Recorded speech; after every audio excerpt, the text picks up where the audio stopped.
Hey there, everybody. Welcome to the final edition of the Las Vegas Summer League stream. This is like number 12 or 19. I do not know at this point, considering restarts and segments. And I just want to thank everybody for rocking with what we've been doing for the past week plus, for supporting the creators we've had, both familiar faces and new ones. We're in a really exciting time in the draft space and in the basketball space period, where there's a lot of change.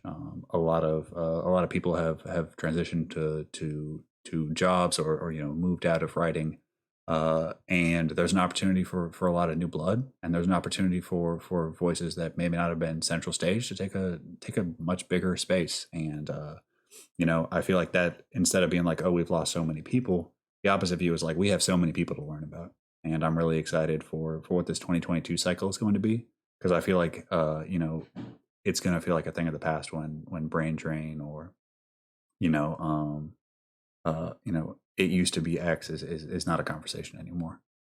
So with that, let me welcome our guests today, and slide us over to the film tab. Gentlemen, how are you doing? Please introduce yourself. Let us know where we might know you from.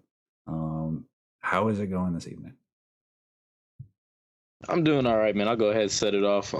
Reagan Griffin Jr., for those of y'all who don't know me, from Memphis, Tennessee, but I bounced around a little bit.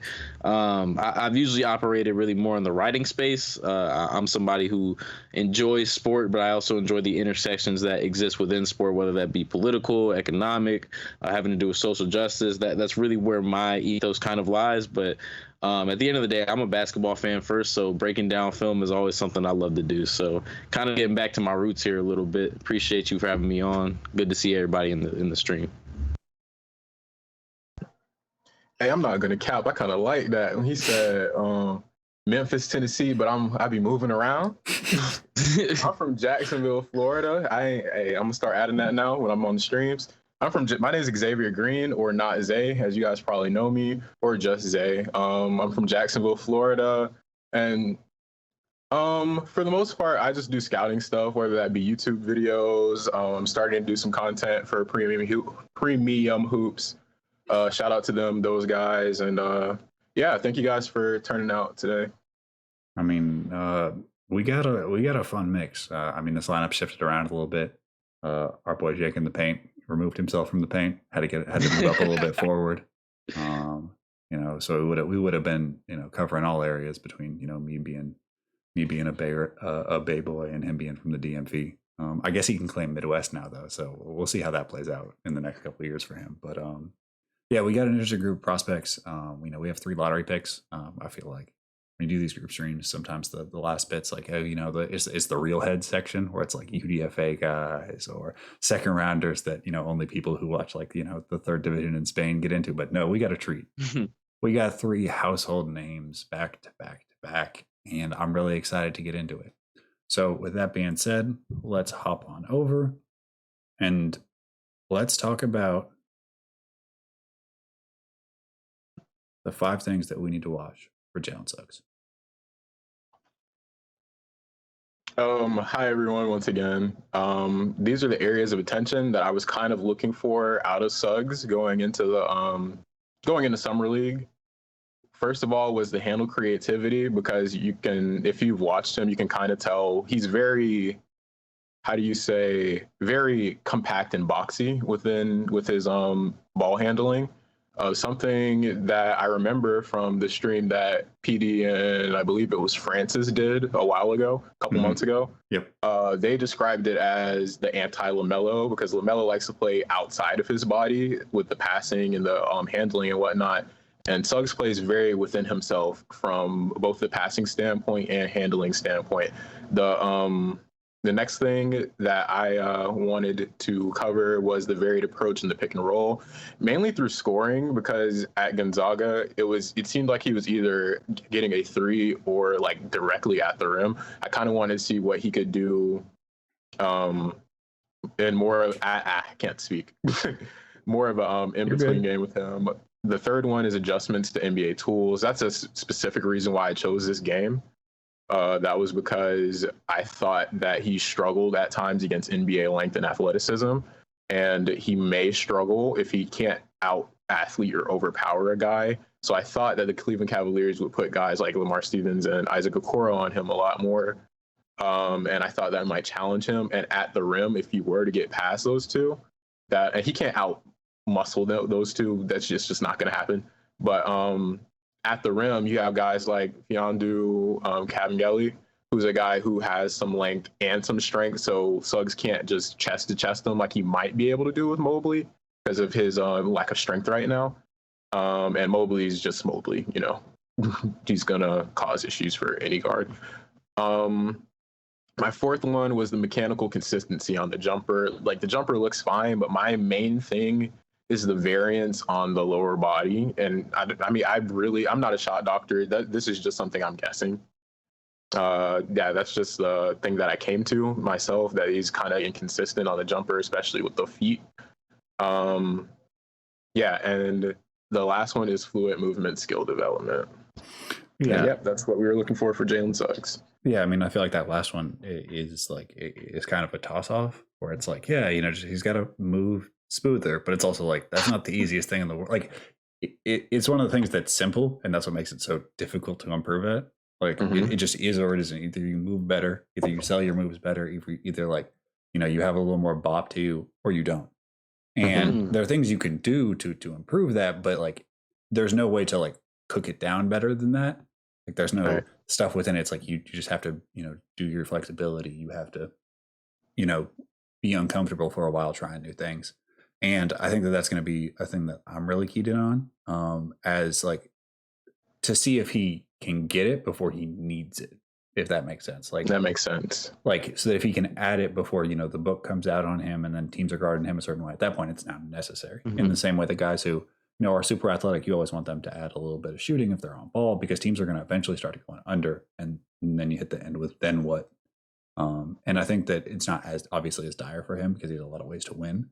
But that's certainly a potential outcome if he doesn't get more fluid, is that teams develop a book and he can get boxed in a little bit more. And that's difficult for a guy who's really versatile to take away, you know, a guy who's good in multiple areas, to have one of them potentially stripped away from him. Reagan, do you have anything that jumps out to you out of this list? Yeah, kind of along the same lines with the fluid movement and skill development. I want to ask you, have you noticed, like, when he jumps, I guess when he's trying to jump for height, is he a 2-foot jumper or a 1-foot jumper? Because I have somewhat of a postulation.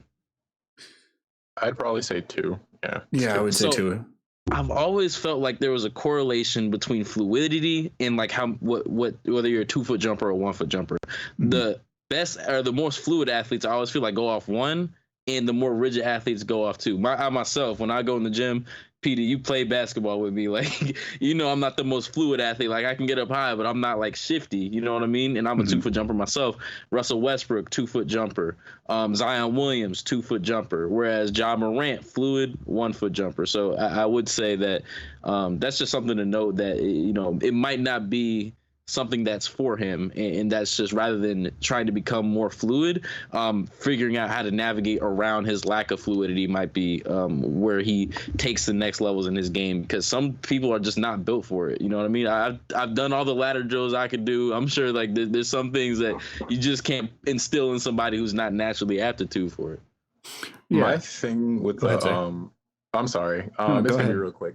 My thing with the 2-foot versus 1-foot thing, that, I mean, I haven't really thought about it too much, but just my surface level thoughts based off of doing sports in the past, that most of the time the 2-foot leapers are the ones who try to do things more power based. Right, exactly. Rather than like the guys you named, Zion, Jalen Suggs, Jaden Springer's another example of a guy who's predominantly 2-foot. I think those are the more power-based guys, rather than I don't even know how to explain what the other side would be, but like your Jaws and those types. Right. And the perfect example of it to me, like that dichotomy, I forget the year, but that Zach LaVine, Aaron Gordon dunk contest, right? Zach LaVine, very fluid, right? He's floating in the air, whereas Aaron Gordon's very much vertical, up and down. Just that different type of. He was robbed. Exactly. He was. Oh, come on now. We all know that. But no, I definitely feel like there's a correlation. And I think the best way to describe it is like you did, Zay, is like power versus like almost a level of finesse that comes along with it, with the 1-foot. Yeah. I mean, they both do the job. I mean, especially when you're getting up like those two did.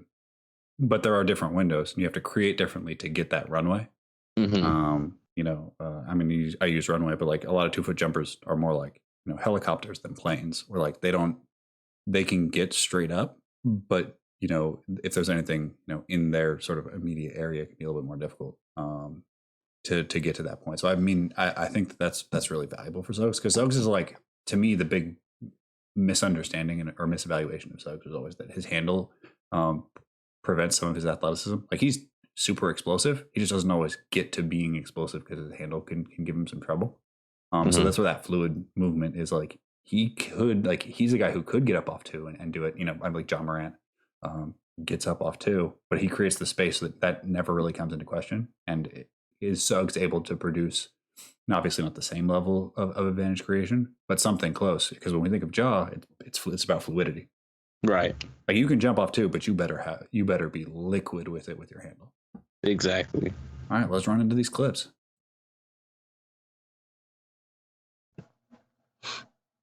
All right, so let's see.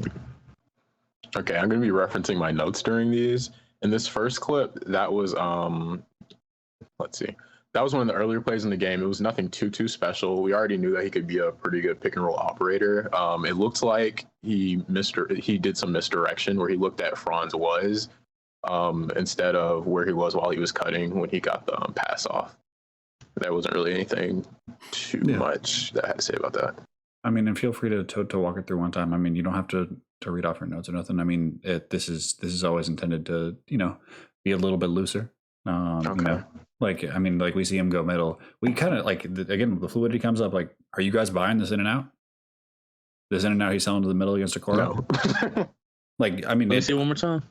Boop, right there. Oh no. Yeah. Like, I mean, right. And he still gets a window, but does that hit the same if that help defender is there? Like, is in better position? Like, I think that those are the stuff that jumps out to me, and that like he still is getting advantage even with some of these like not particularly sellable moves. And it's like, well, what does that look like when he does get there, or if he does get there? I will say that I think you brought up an excellent point. He kind of did it with the in and out move as well as the pass. Is that he uses his eyes to sell a defender very well. It's important to remember, like, this is a dual sport athlete, and the dude was a really good quarterback when he came up, right? So first thing, quarterback 101 is that safety's creeping over top, and if you tell him where you're going to throw the ball with your eyes, you're going to get picked off every time. So same sort of concept as a guard. You can't really show your hand like that. So I think it's interesting how he's maybe not using his fluidity because he really doesn't have a ton, but he's able to sell people with his eyes rather than his actual body. That's another one of these problem solving things, right? When we talk about a lack of fluidity, how can you get around that? His ability to use his eyes is a way. That makes sense. That was a nice pass, though. A little flash to it. This is the second play where I kind of noticed throughout Summer League that Suggs finds himself in the air a lot without really a plan, where there's some guys who can pull these kind of passes off, like Tyrese Halliburton, someone who's fantastic at them, but jump passes for most people just aren't the wave. If that makes any sense, it's just not the move. And when you're in the air, like everyone kind of already knows, if you're a basketball person, like when you're in the air, there's only so many things you can do, which is pass. And I feel like that's how he got a lot of his turnovers at Gonzaga too. And in the Summer League, a lot of them came from him doing these jump passes. I don't know if he thought that maybe he could pull up with that one or whatever, but Evan Mobley, you're not getting that off on him. And he tried. I mean, that was a okay enough pass. I feel like mid-guard, I believe that's who that is, number 70.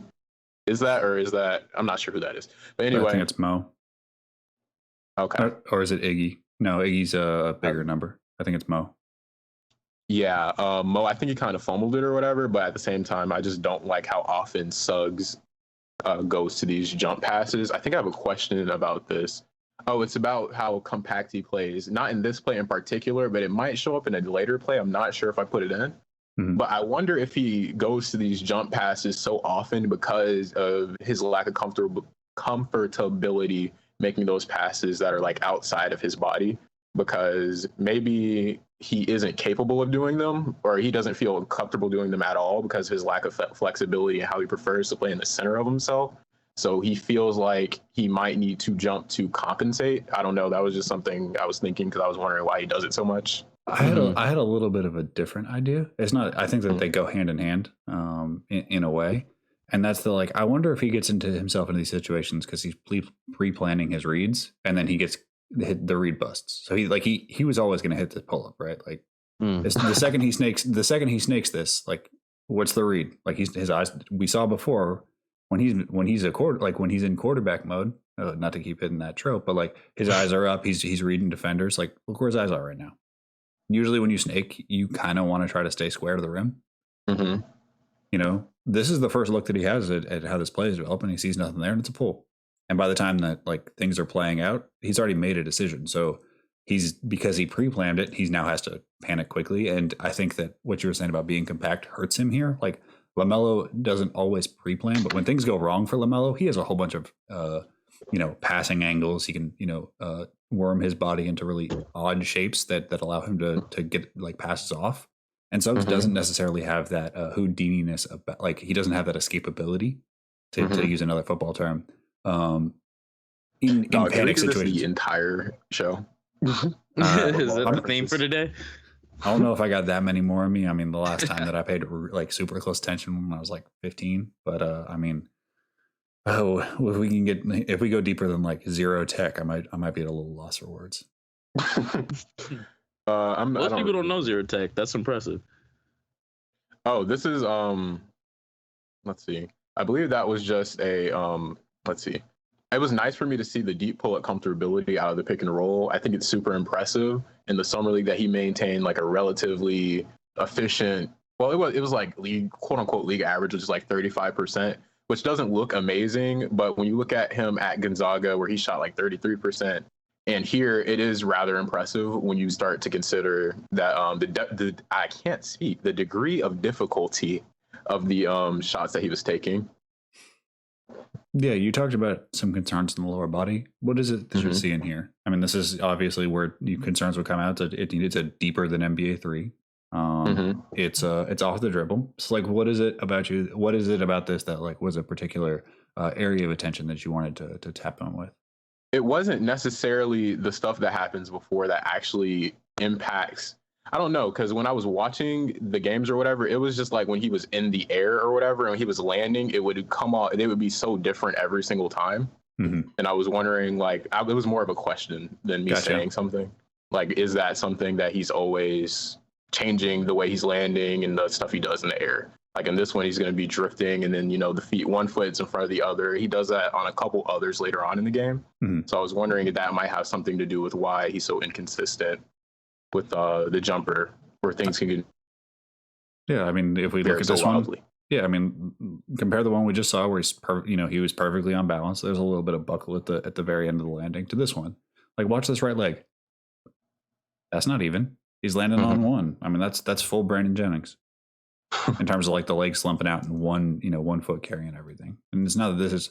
To me, this is an easier shot, but it's a different, it's a different balance setup. It's that same self-organization and getting comfortable that we've kind of seen as an issue. I think it's when he is outside of his body, those legs slip out. Okay. This was one of the things that I pointed out. I was like, this is a V connector play sort of for him. He does the thing that he always does. He gets the ball, he scans the floor ahead of him, and then he does one of those kick ahead passes. It's almost a Jalen Suggs special at this point.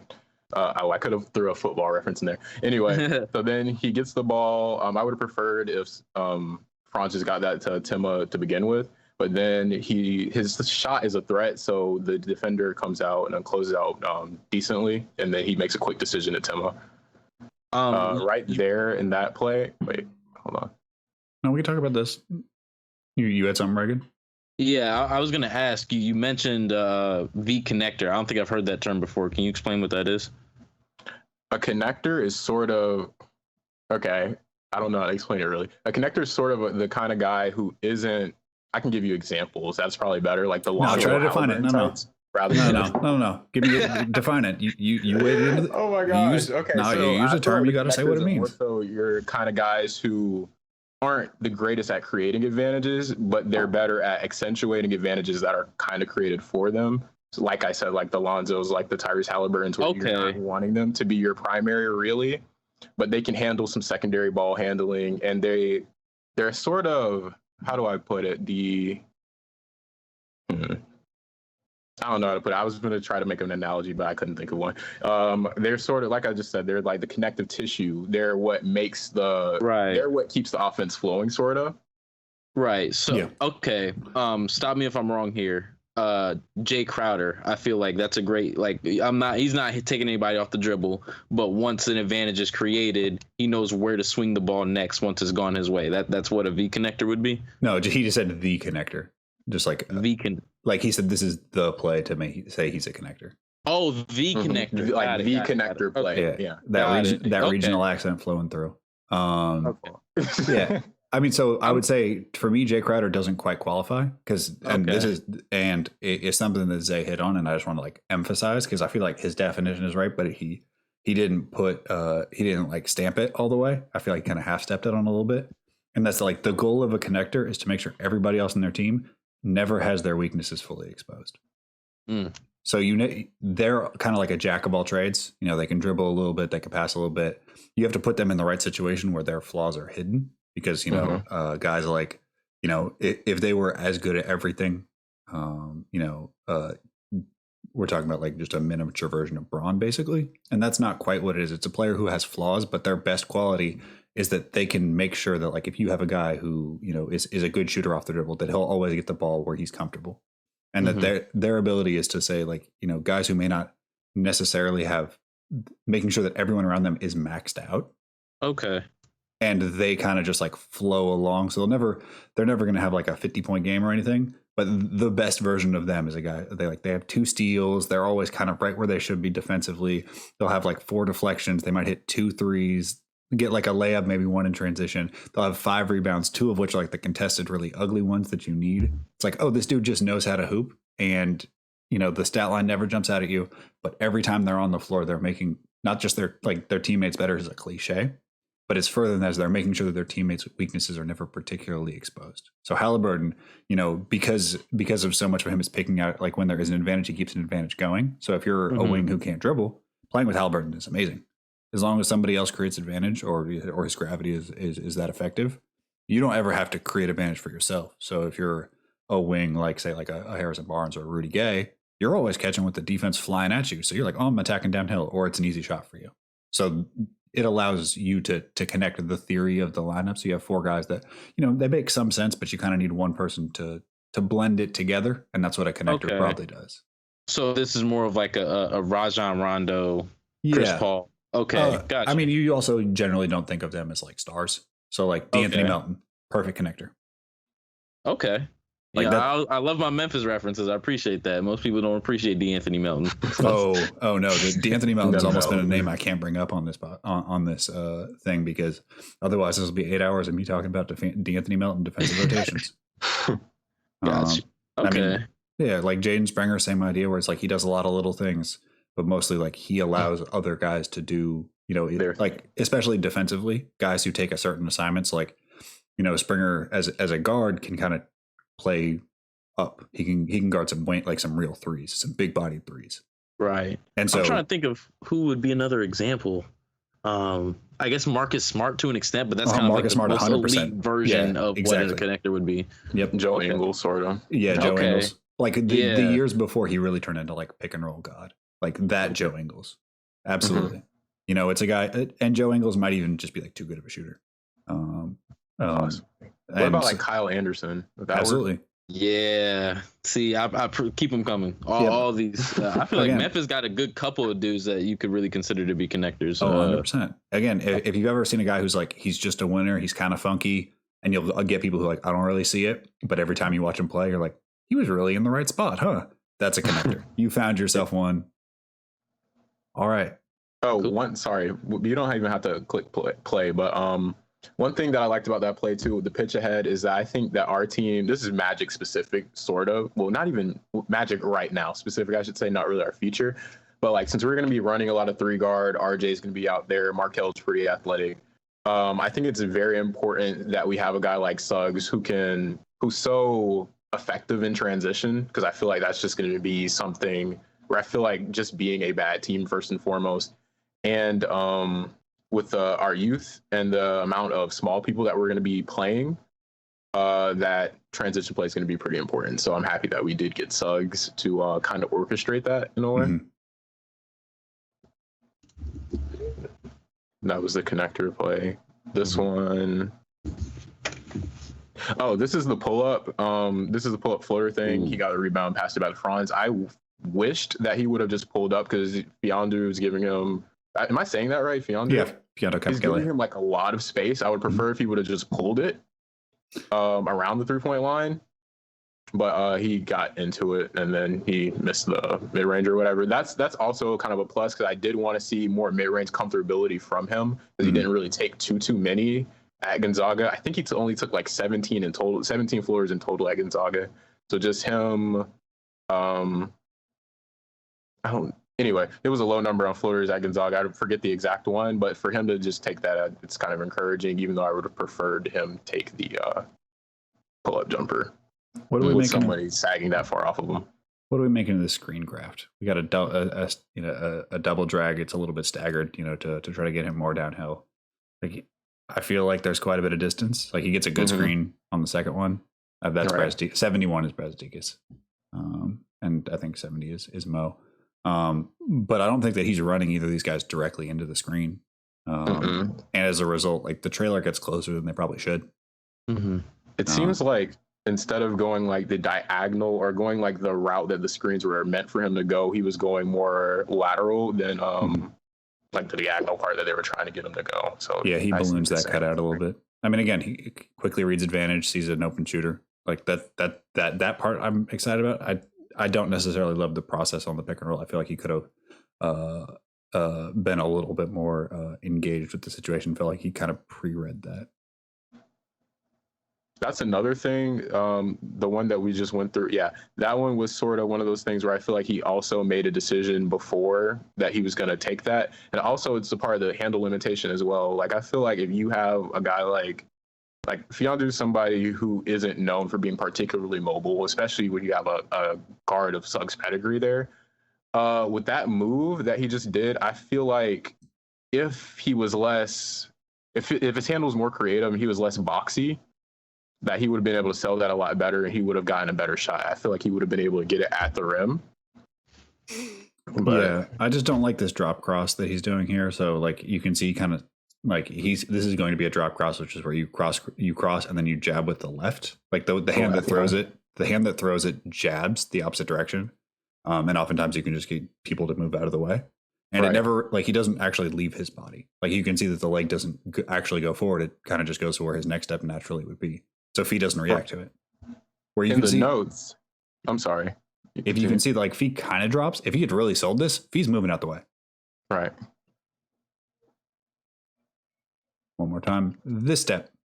See how close it is to his body? That's not a good shit angle. It's supposed to be like out more. Yep. It's supposed to be like you're sprinting towards it. It's a full jab in front of you. Once you drop the cross, you jab as far out as you can towards that big's front foot. You want them to flip their hips. While they're flipping your hips, you just jet by going to the right. And we don't get a sell on that move. I mean, I appreciate this is the right call from a handle. He just doesn't execute it properly. Right move for the right guy. It kind of bails on it and then has to, as a result, has to take a tough shot. Do we know where this is in the shot clock? Did he need to take that shot? Because for me, it's like 12. Yeah, for me that's one of those things where it's like, okay, and perhaps this just comes with more time playing, right? But that's one of those, yeah, just kind of call it. Don't try to take that shot, because I don't think that's in his bag at all. Yeah, that you're out your duff right there, dog. Yeah, he probably knows too. Like, anytime you're taking a shot and you're running out of it like that, like you're backpedaling, that's never the shot you want to take, especially with 12 seconds left. Like, utilize some retrieve dribbles. That would have probably been the best option there for the position that he put himself into. Yeah. This is a play where he kind of passes Cole open off of a bounce pass. It's another one of those reads where he just sort of, Mikar just like killed a core on that screen, but it's one of those reads where it's just like he catches himself in the air again, and he sort of has to make a specific kind of pass that's made harder than it really had to be. Mm-hmm.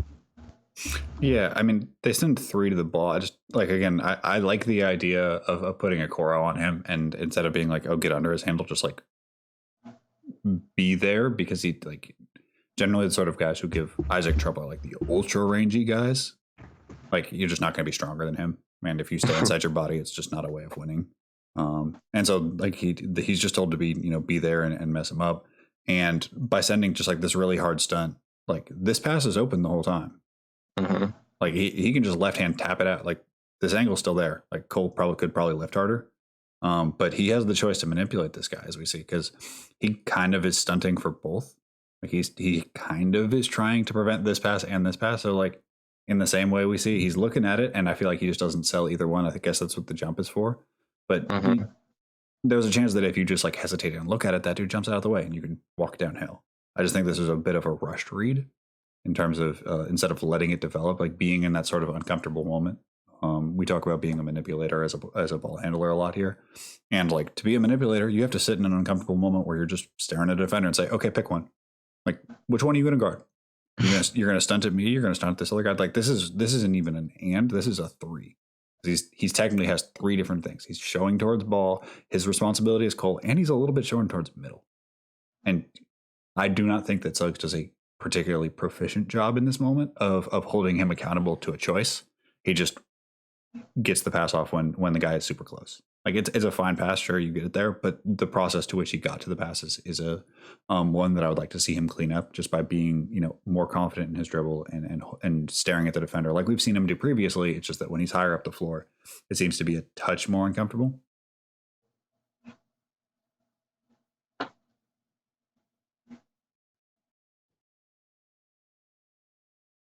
Oh, this is just the dunk. Hey, that's tough. I don't even know what's going on, but this is just the dunk. Yeah, I mean, this is sort of the idea of just being like he sees a little bit of advantage, nobody boxes him out. 2 foot. Yep, off 2, gets it. Power. Yeah. Again, this is why I'm like people, will be like, oh, in that Baylor game, he wasn't ready for those level of athletes. It was like, not really.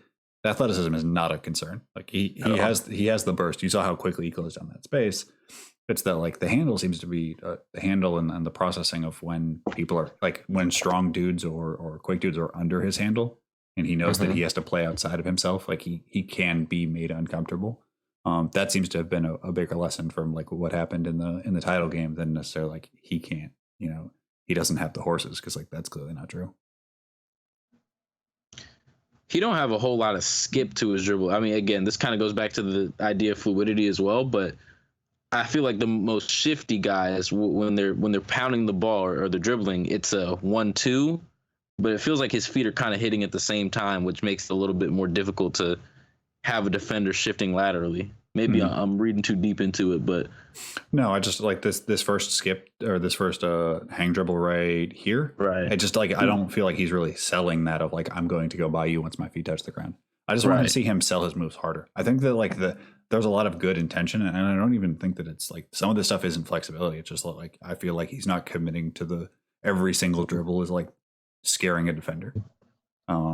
We talk about like wasted movement a lot in terms of like running, but we don't necessarily talk about it in terms of getting into and selling moves. Mm-hmm. Yeah, that's pretty much what I had in this play. That I just don't like. The result was fine. I just don't think that he really sold the moves well. And in this game, he got matched up with Kabengele quite a few times, and I just don't think that he did well enough, like beating him for a guard.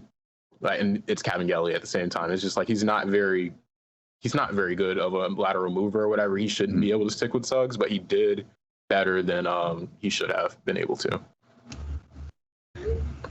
That wasn't really a block or anything. It was just like the best example that I could find of him being the anticipation that he shows as a help defender, as a weak side shot blocker.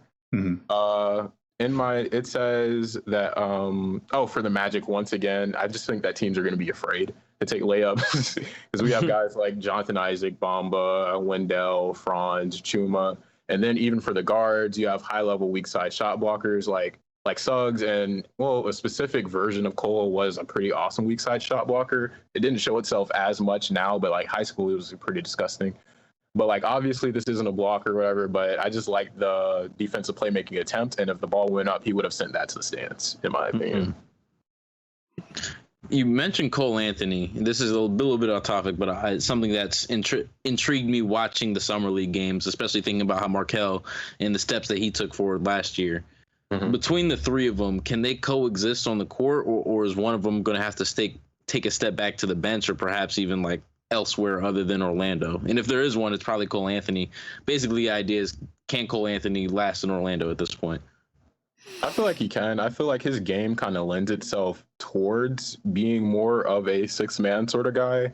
But I think he can also fit in well with Suggs and Markelle, because they are stronger, bigger guards. So he can be the quote-unquote point guard while they play down a little bit. And also, I think he's fine off ball as well. Like he's a shooter, and I feel like he's one of the better. Like the results haven't panned out as well as they should have, but it's only been his rookie year, and it was kind of a weird season. I still do think that Cole is one of the better shooting prospects in the league right now. So I feel like he can fit in with them. The guy that I think kind of doesn't really have a place is RJ Hampton. I feel like Markelle, we don't really know what we're going to get out of him still. Like he started off the season amazing, had that 10-game stretch before the ACL. But yeah, I think the odd man out is probably going to be Hampton, because he doesn't really have a. Yeah, what were you saying? I don't think that the onus for them working is necessarily on them. So like the three guards are possible. Like you can get most three guards on together. It just depends on how flexible the other two are. Like what is your forward and center doing? I think that there is. I think that in that situation, you're probably going to have Kell guard wings, which like is possible. I'm not sure that's the best usage for him. But even thinking of these three as like a locked-in pairing, like you're probably going to need spacing and then somebody who is capable of defending bigger wings, and at the very least running some pick and roll. And I don't really see that player as they're currently constructed on this roster.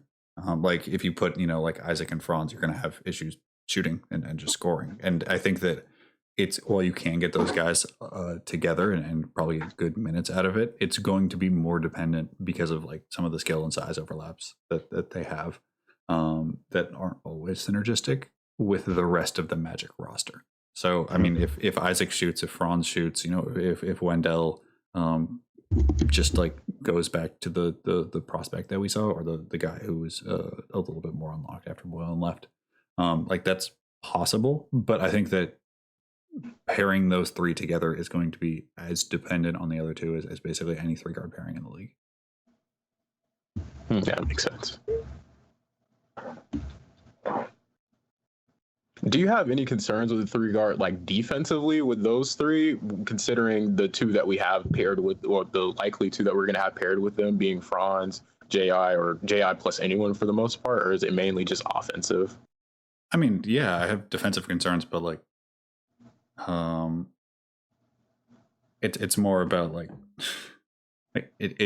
one of those has to be awesome in that circumstance. Like you either have to be a really good, like with the three guard lineup, you're going to either need to be the other two be tilt super offensive and just be like, screw defense, let's go straight Nelly ball, like pedal to the metal maybe, or you have to have them be defensive and they carry the offensive load. Like I don't really see with this particular group a achievable balance, just because they're all like pretty extreme prospects between like the three guards. Yeah, like there's not like even Suggs is like a pretty extreme connector. I have I would say more concerns than the average person about his creation ability, like his creation juice on ball.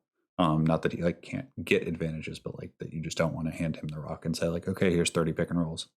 And like it's just it isn't a unique three guard pairing. So I just think that more than anything, you just need to have a plan with how you're developing those other two and being very conscientious of the lineups you throw out there. Makes sense. Yeah, when I think of the best three guard lineups, at least my favorite one that exists right now is got to be Fox, Hield, Halliburton. That's probably the low hanging fruit there.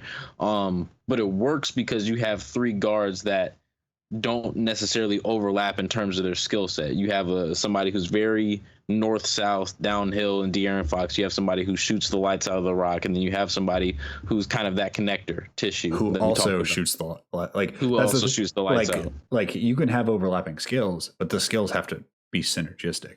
Like It can't be like this is our shooter and the other two can't shoot, or this is our passer and the other two dudes are incapable of making a read. Like there are certain skill overlaps that are good, and then like that is, I think, the concern is that in some of the overlaps, like if you have two guys who are great on ball, it can be kind of a tough fit because like only one of them can have the ball in their hands unless you have a really you have buy-in and a coach who's capable of giving both of them the reps they need. And at that point, you're cannibalizing for others. Like this is what I'm saying is that like it's possible, but it's going to require a lot of finesse from coaching, from development, and from just like organizational planning.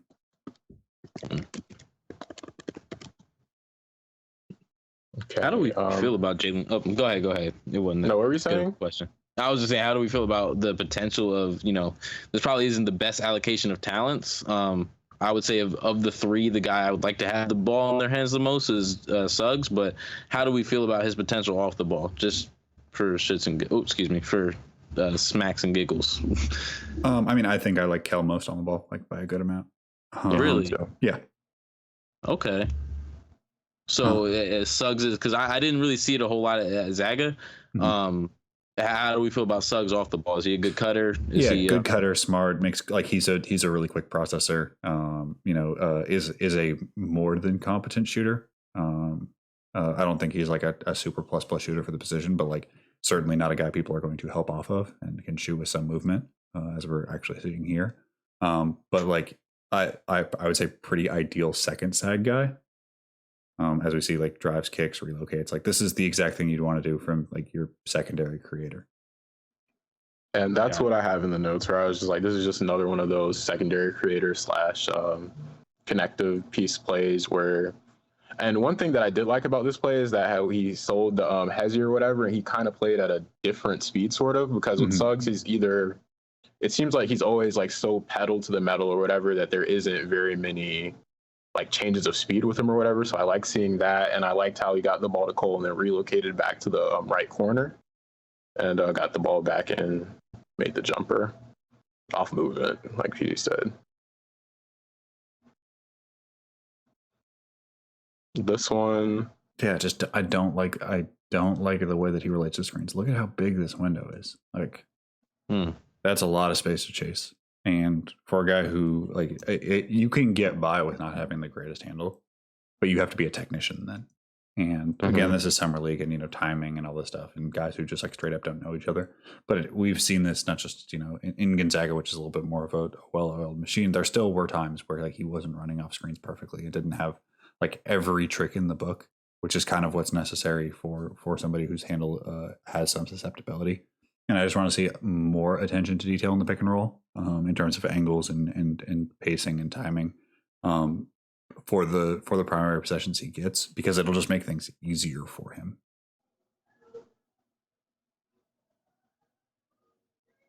Clean looking shot though. Yeah, but the lower body, we got it when he comes off that momentum. I mean, I don't know if that's he felt a little bit of contact and decided. Yeah, that's probably it. That's probably not the example to talk about the balance, but yeah, looking at the top end, that's definitely what it is. Okay, I retract my thing. He was doing a little bit of play acting. Totally understand. That's part of the game. Yep, it is what it is.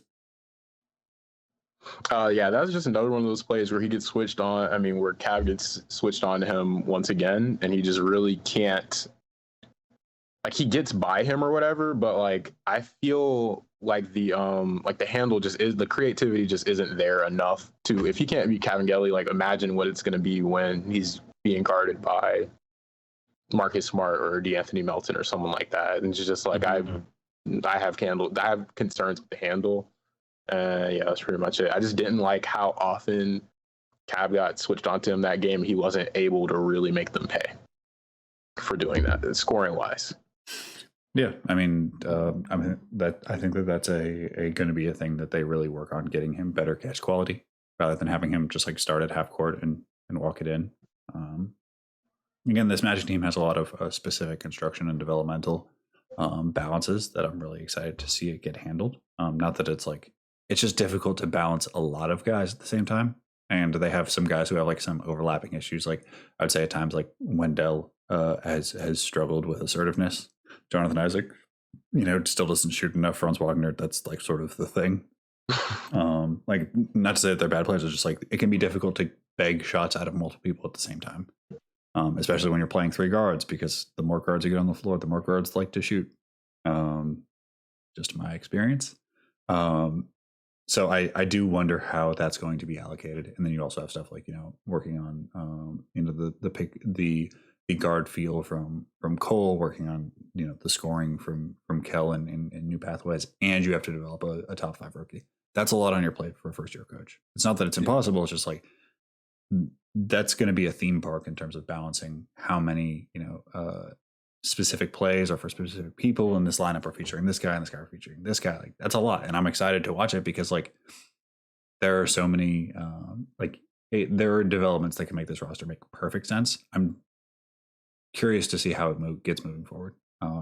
So final thoughts or final things that jumped out to you about Suggs? Either one of you? Pretty much that was everything that really showed out. I mean, that really showed itself to me. The stuff that I went through in the film, I'm checking those to make sure I didn't miss anything. No, not really, no. If y'all are in the GM seat, right, knowing the struggles that Orlando's had at the guard position, and Suggs falls to you, it seems like both of you have expressed concerns about his ability or his ceiling, like as a creator. Is that the pick you still make? Is Suggs, or do you look in another direction? I mean, I think that that's still probably like the right decision for where they're going, and he fits into their like broader identity of defense and like making smart reads. Mm-hmm. But it also like they probably have more faith in Kell. And I think if Kell comes back healthy and like continues the play that we saw, like this probably clicks into place. It's just that's a difficult thing to take for like as a baseline. And again, this comes from a person who just like wants Kell to be successful no matter what, because like the jokes about Kell do legitimately make me sick. It's like him and MKG, just like you make a joke and I just like my heart falls MKG. out. Yeah. Really? Yeah. I didn't realize you rock with MKG that heavy. I didn't realize anyone rocked with MKG that heavy. Oh yeah, 72 MKG. By the way, please respect the bank account. There you go. We could talk about it off stream for a lot of the reasons, but MKG is the best in the entire world. Really looks out for the community. Can't say enough about the guy. Yeah, for sure. Yeah. Any final thoughts on Suggs? No, just to piggyback back off of what you said, based off of what I know about the Magic front office, they definitely believe in Kell. So, and I also think that this was the right pick, like no matter what, because I feel like with us, we just kind of had to take the best player available, like no matter what. And I felt like that's who, like Suggs was the best player available. And like, I'm of the opinion that you just don't not draft someone because of our current guards. Even Kell, like I love Kell, but like I would not draft Suggs. I feel like it would be a log jam at point guard or something like that. Or same thing with Cole and RJ, because those are two lesser. Even though I am pretty high on Cole. I mean, it's just there's levels to the amount of prospects. I mean, there's levels to the kind of prospects they are. So like, I wouldn't not draft Suggs because of Cole and RJ.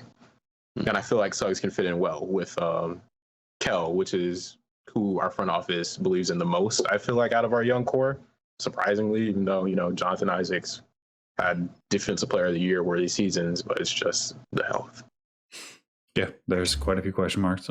They are going to be very high on my developmental watch list rankings. All right, I feel like that's a good segue onto Jonathan Kuminga. So Reagan, tell me about the areas of attention that you were looking for this summer league for JK. So I going into Summer League, the most that I really knew about Jonathan Kuminga was that he dropped. I wasn't really that tapped into the scouting this year just because there was a whole lot going on, moving, whatever the case may be, right? So going into Summer League, my boy, Eddie's son, y'all should go follow him on Twitter. He's funny. But he's a Warriors fan, and his whole thing is, aptitude over tools, aptitude over tools. And he's like, James Wiseman, right? Love him, love his physical gifts, but it's got to click for him mentally. And then he had the same level of concern for Kuminga. But we sit down and watch the first game that we saw from him. I forget if it was this Thunder game, if it was a different one, but it really shot off the charts for me off rip. Like, okay, this is not a James Wiseman sort of guy that really needs to be brought along. There's something there in terms of his aptitude. It just needs to be groomed and massaged a little bit for it to really culminate into the player that he can become. But he has the right idea. And that's the overarching theme that I'm going to be talking about with Jonathan Kuminga today. Obviously, his non-strength rim attempts, that's basically saying that he's going to get downhill, but he's not just playing bully ball, right? He's not just throwing his shoulder into people.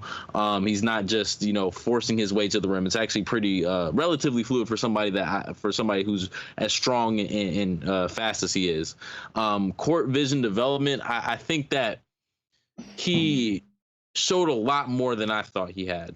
And that was the important thing for me. I'm by no means saying that this is going to be the next iteration of Draymond Green in Golden State, right? But there's just a lot higher aptitude, especially in transition, and we can get into that. That's the big one for me. Transition is very good for him. Half court, like, he showed a little bit of flashes, but for transition, like, he is not unwilling to put that ball on the floor and go and make the right decision with it. So that's something that's going to be pretty dangerous for him. Sustainable creation, that's really two examples of one doesn't work, one does work. It's kind of the same idea in both instances, but for me, it's something that you wouldn't anticipate from somebody who was labeled as this raw prospect who is really thriving off of athleticism and athleticism alone.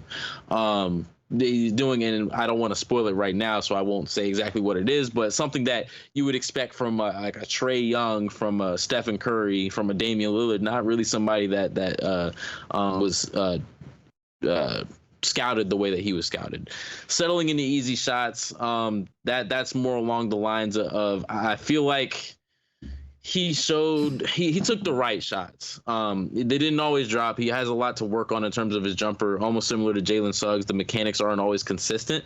But in terms of the shots that he is taking, I'm not looking at it like, shouldn't have taken that shot. That was a silly shot. That wasn't the right shot. He's taking the right shots, and that's the important thing. Sometimes he does have a tendency to dribble himself into these holes and force a little bit of offense. But overall, I want this to be more of a positive on Jonathan Kuminga than kind of poking holes in his game, because there was a lot of that done. I mean, he fell all the way to 7 when we thought he could have been the 4th overall pick. So there was a lot of holes to poke, and, holes that should have been poked, but I kind of want to be a little bit more uplifting in terms of the things. It's like, hey, he's a little bit better at certain things that we thought he would be.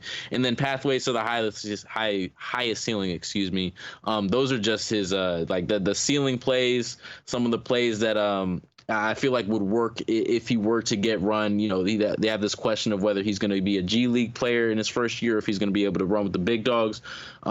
These are some of the things that would be a little bit more translatable to the NBA floor right now. And then some of the more highlight type plays, right? You threw in the Jalen Suggs put back dunk, right? There's one play that I just loved in particular, got me out of my seat as a basketball fan. I don't want to spoil it, but I'm sure y'all have already seen it. It's kind of ridiculous. I mean, number 4 sort of seems like a contradiction to say, like, how do you settle into easy shots? And I think that it's that Kuminga was, for most of his pre-draft, like, seen as a primary creator, as a guy who like was expected to just like be given the ball and figure it out. I would say not like somewhat self-stylized in like a Jason Tatum kind of way.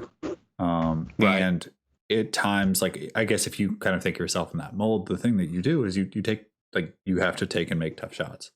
And it can be difficult to go from this idea of like this romanticized idea of like taking tough 17 footers, or, after a dribble combo, to being like, no, a good shot for me is like a catch and shoot dribble, or, taking the floater versus, trying to drive all the way and force something at the rim if there's 2 people there. And just recognizing that like an easy shot is something that like is home now, especially in Golden State, where like that's so important. Like, I don't have to force anything anymore. Like, really, like, that's a bonus, but it doesn't have to be who you are. And that's not necessarily an easy thing to just like sort of revamp your identity on the fly. So that's why I have settling, as that key word. And I mean, you hit on it with the court vision, and I'm excited to get into why you think that is. But yeah, Kuminga is fascinating for a lot of different ways, and partially for me because I get to see these guys for 3, 4, 5 years before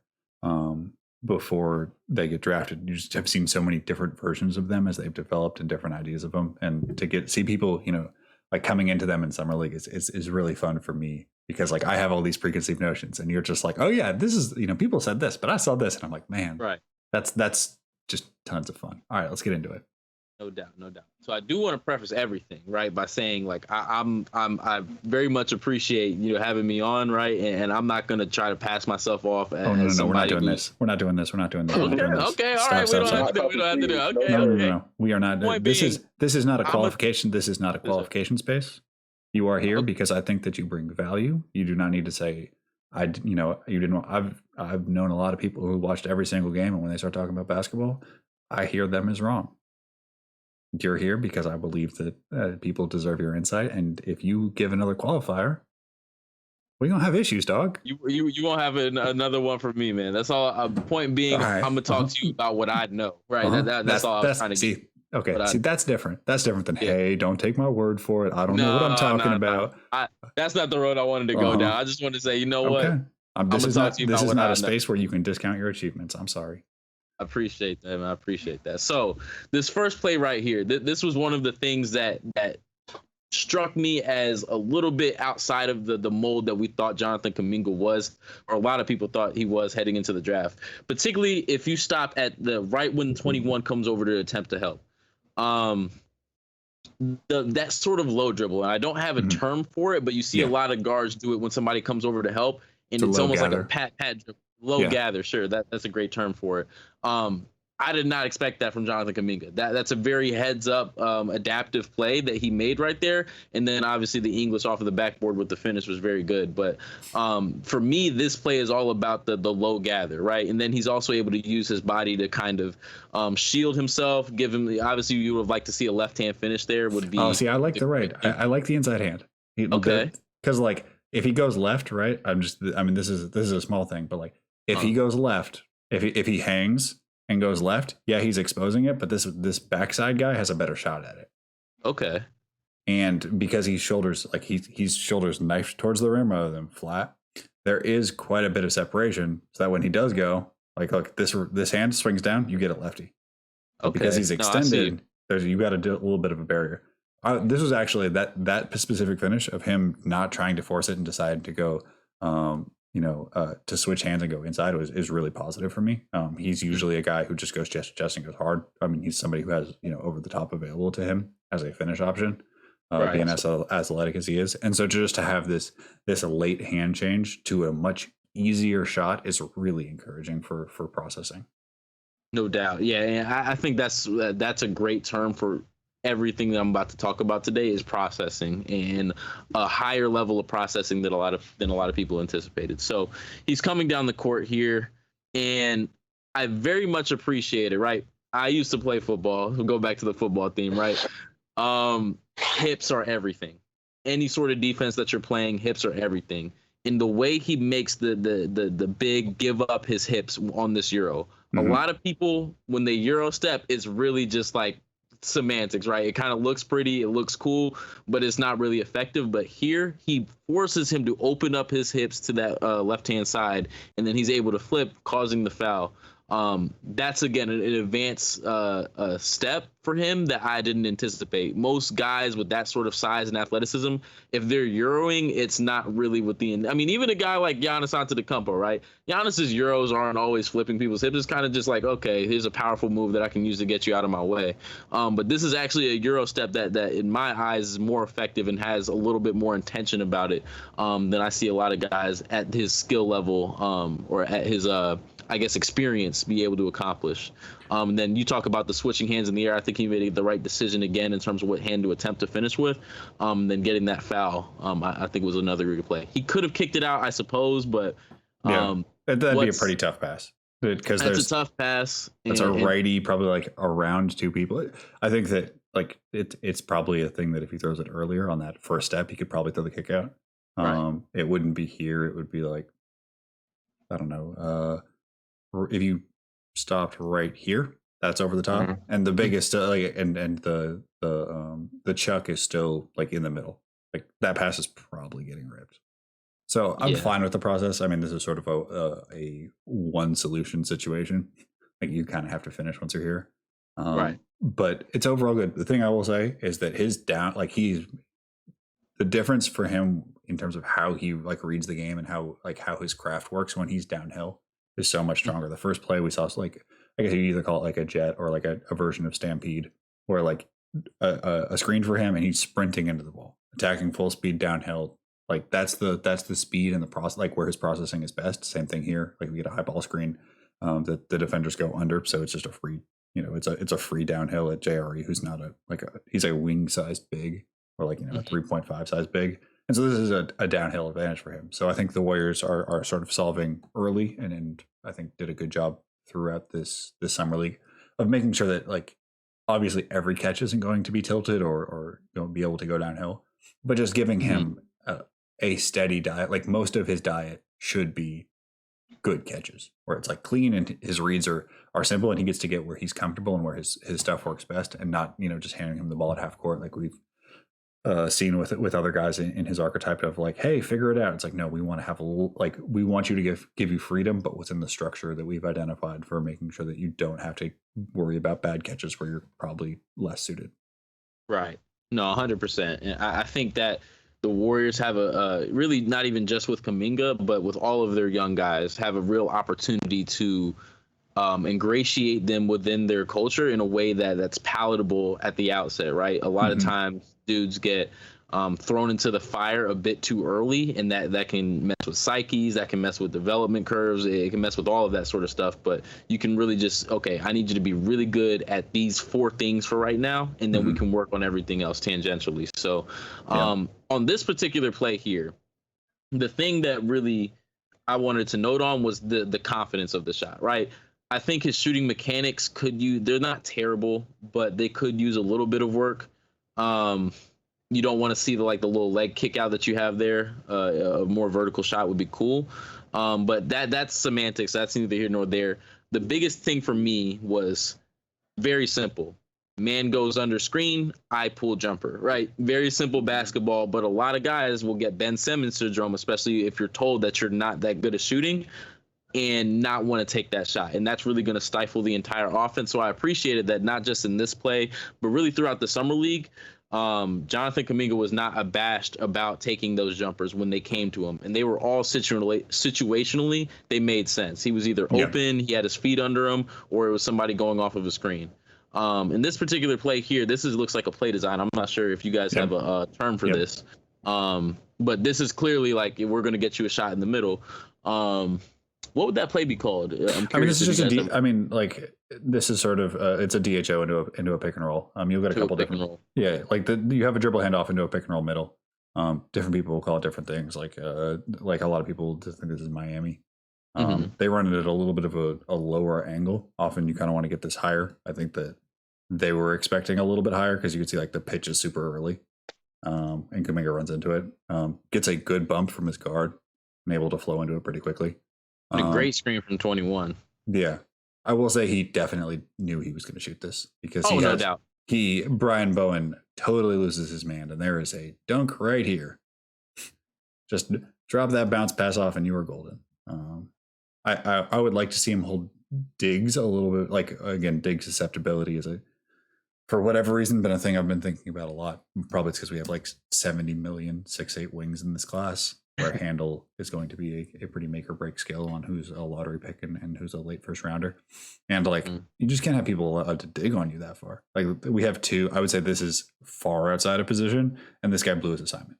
And obviously we're talking about a young wing, so we're not grading on a curve, but when we're looking at his development, in a year, 2 years, and 3 years, it's starting to make defenders pay for the decisions they make. And both of these dudes made very clear decisions, and I don't feel like Kuminga made them pay. Even if he knocks down the shot, it's just did he check for them? Did he, but next time if they fall asleep, what is the next read? How will they adjust? That's how you really break defenders, is that every time they make a decision, you punish it. You're like, oh, you wanted to help? Cool, I'm gonna hit the back cut. Oh, this time you went with the back cut? Cool, I'm kicking out to the slot. And now the third time, what's the dude supposed to do? You've heard him both decisions he makes. Now he's paralyzed. And this is how you get Jason Tatum's of the world, where it's like, oh yeah, y'all sent help, that went poorly. Oh, you didn't send help. Oh, you're so screwed. So third possession, like, what am I telling myself I'm supposed to do? Like, be in help, but also don't, and also like make sure to get a hand up. Like, no, the answer is kind of pray. Right.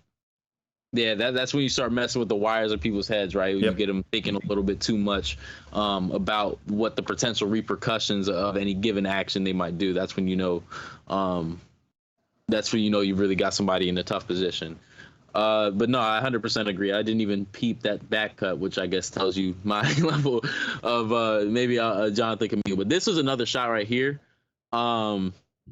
This, I feel like, is something that would be a bit more translatable than a lot of the things that he did into the Warrior system as it is right now. Because what you're going to end up having is a lot of people keying in on Stephen Curry, as they should, which is going to open up the door for a lot of good screens. So what ends up happening is his defender gets caught ball watching, and he's able to kind of sneak in. And I'm not a huge fan of the shot he ends up taking. He definitely faded a little. Yeah, he kind of got bailed out. Very much. He faded away too much.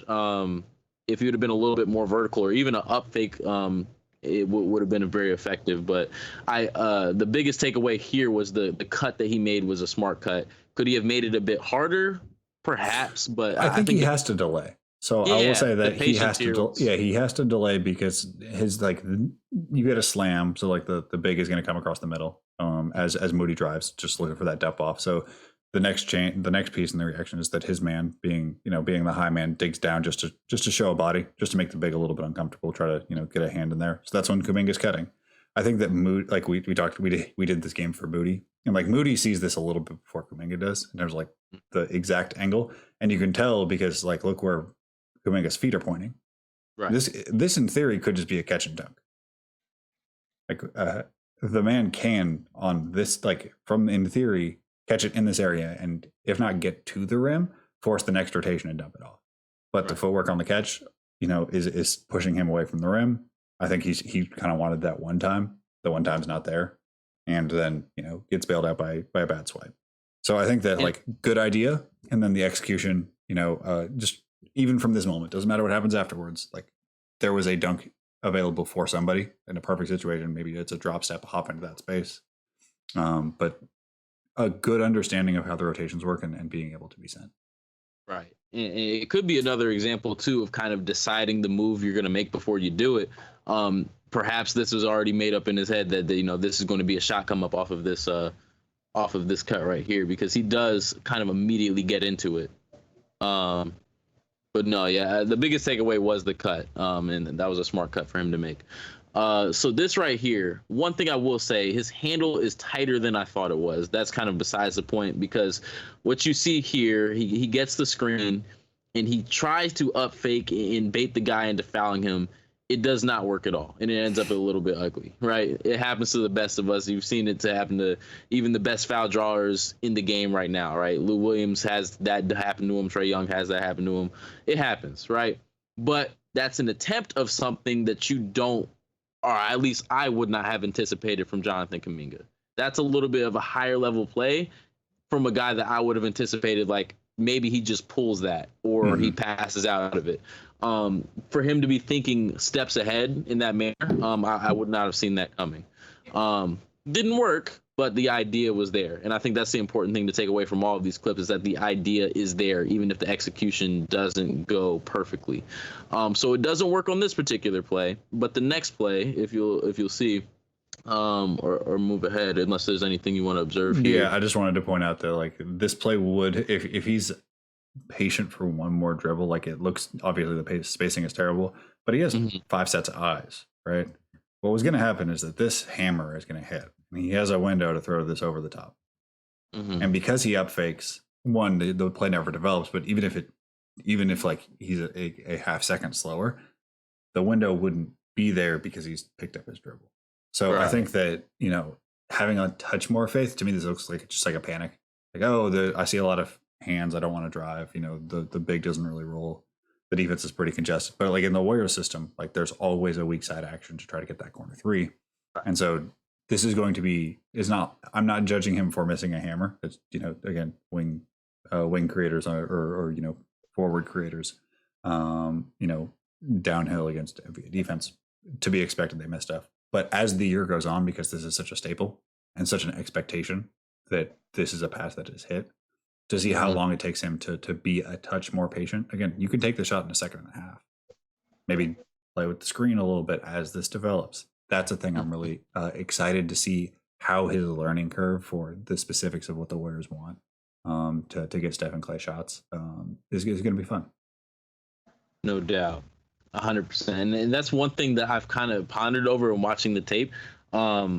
Just certain body language things. I almost wonder if he approached this summer league with a mentality of getting his shots right, knowing that I wouldn't be surprised if there were people in his ear telling him to get his shots because you want to see him develop his game as good as possible, right? But the fact that I'm wondering if those are intentional movements for him to try to figure out what he's capable of. Or if he's just not, his eyes aren't as good as they could be. And really, you can only tell that once you actually put him in situations, and instead of that being Justinian Jessup, right, somewhere that's Klay Thompson you're missing. And once if you're missing Klay Thompson, then now you're dealing with an issue, right? Summer league is somewhat of a sandbox you can play around in. Come game time when it's live action, if you're still not missing those or if you still are missing those reads, that's when it becomes something that's indicative of an issue for me. But this me, I think. Oh, sorry. Ahead. No, you're good. Go ahead. It wasn't really that big of a point. It was just sort of like I do think it is a little bit of both, that he was looking for his own shot to show like how good he is or whatever. It's summer league, like you said, sandbox sort of thing.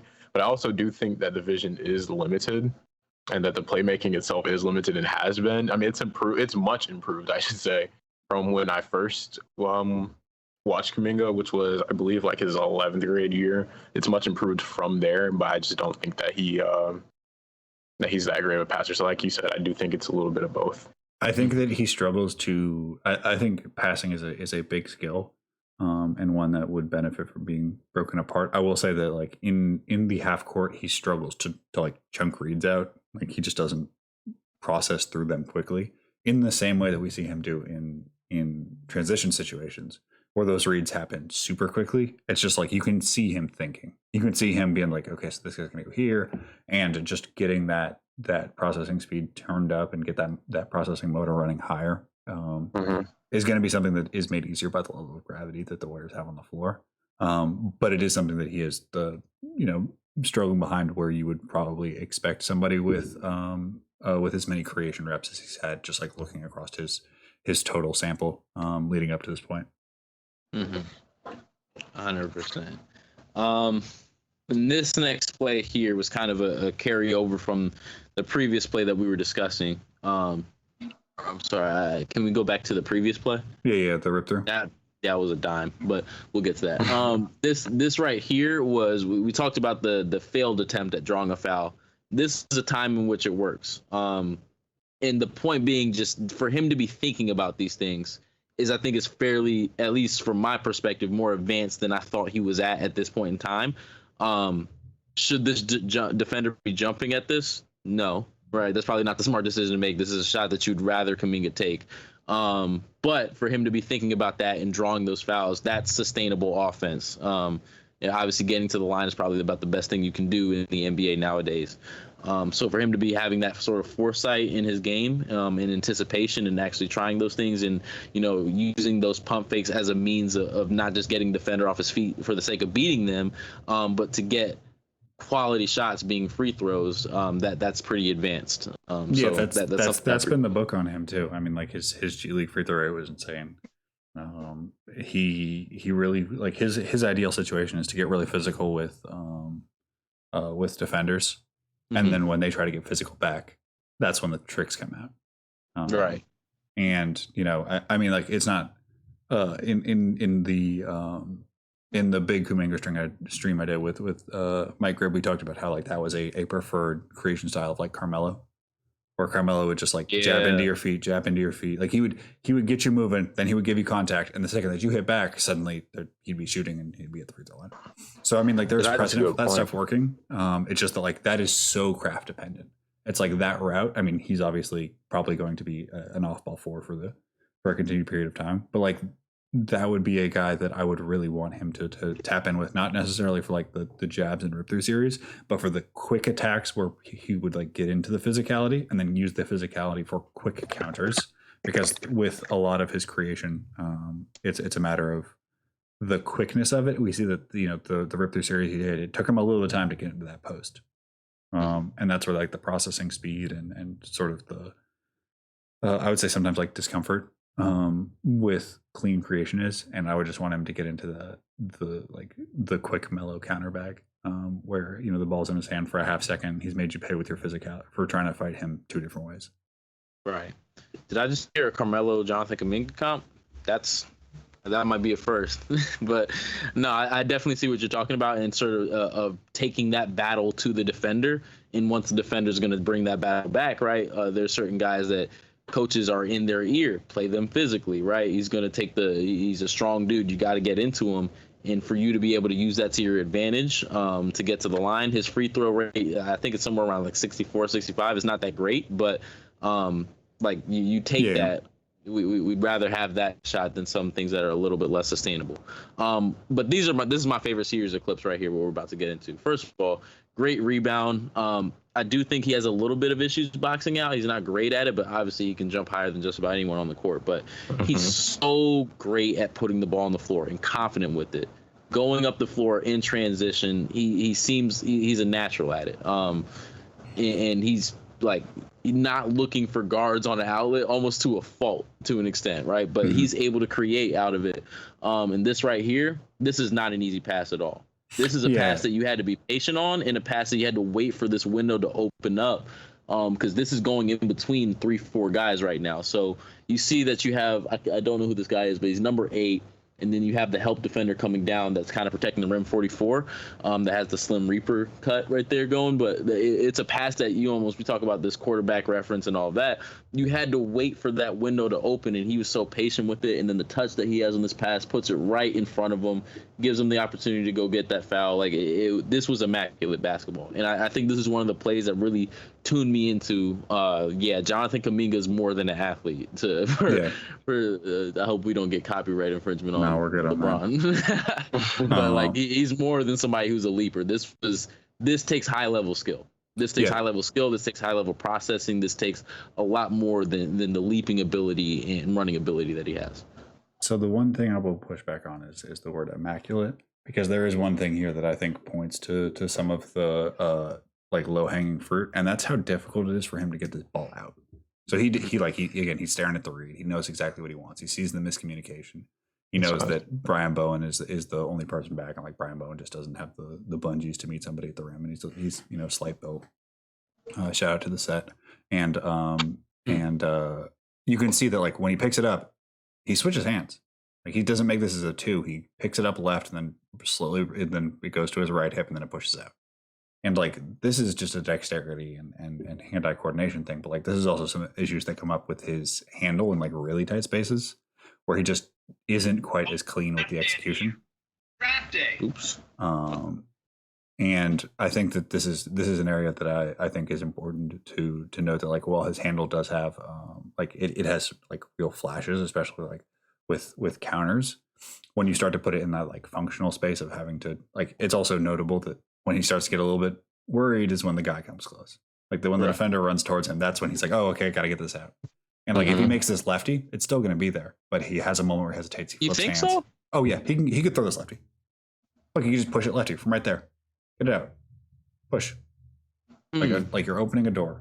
It's already there. Yeah, I could see it. I could see it. Because he waits, and this allows the defender to get a hand up. Like that hand was not there if he threw it earlier. And it's again, I'm only nitpicking as a demonstration of just like areas where he will most likely get better in the next 2 years, which is just the dexterity, the comfort with handle in small spaces, and the ability to get the ball out faster in a scheme that is very timing dependent. So like a lot of guys miss windows, not because they miss the read, because they don't think they can get the ball out fast enough. And that's going to be really important when you have a small window to throw a cross court skip to Clay. No, 100%.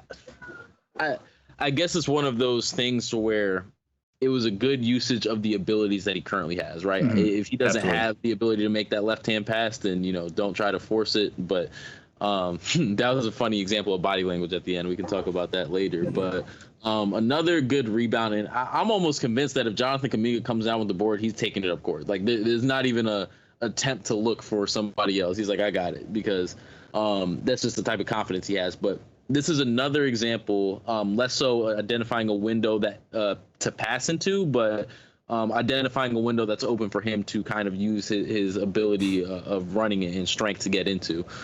So for him to recognize that window to get to the rim here and then immediately kick out, this was something that felt not reactionary, but planned. And there's a certain balance to strike in terms of reactions and anticipations as a basketball player.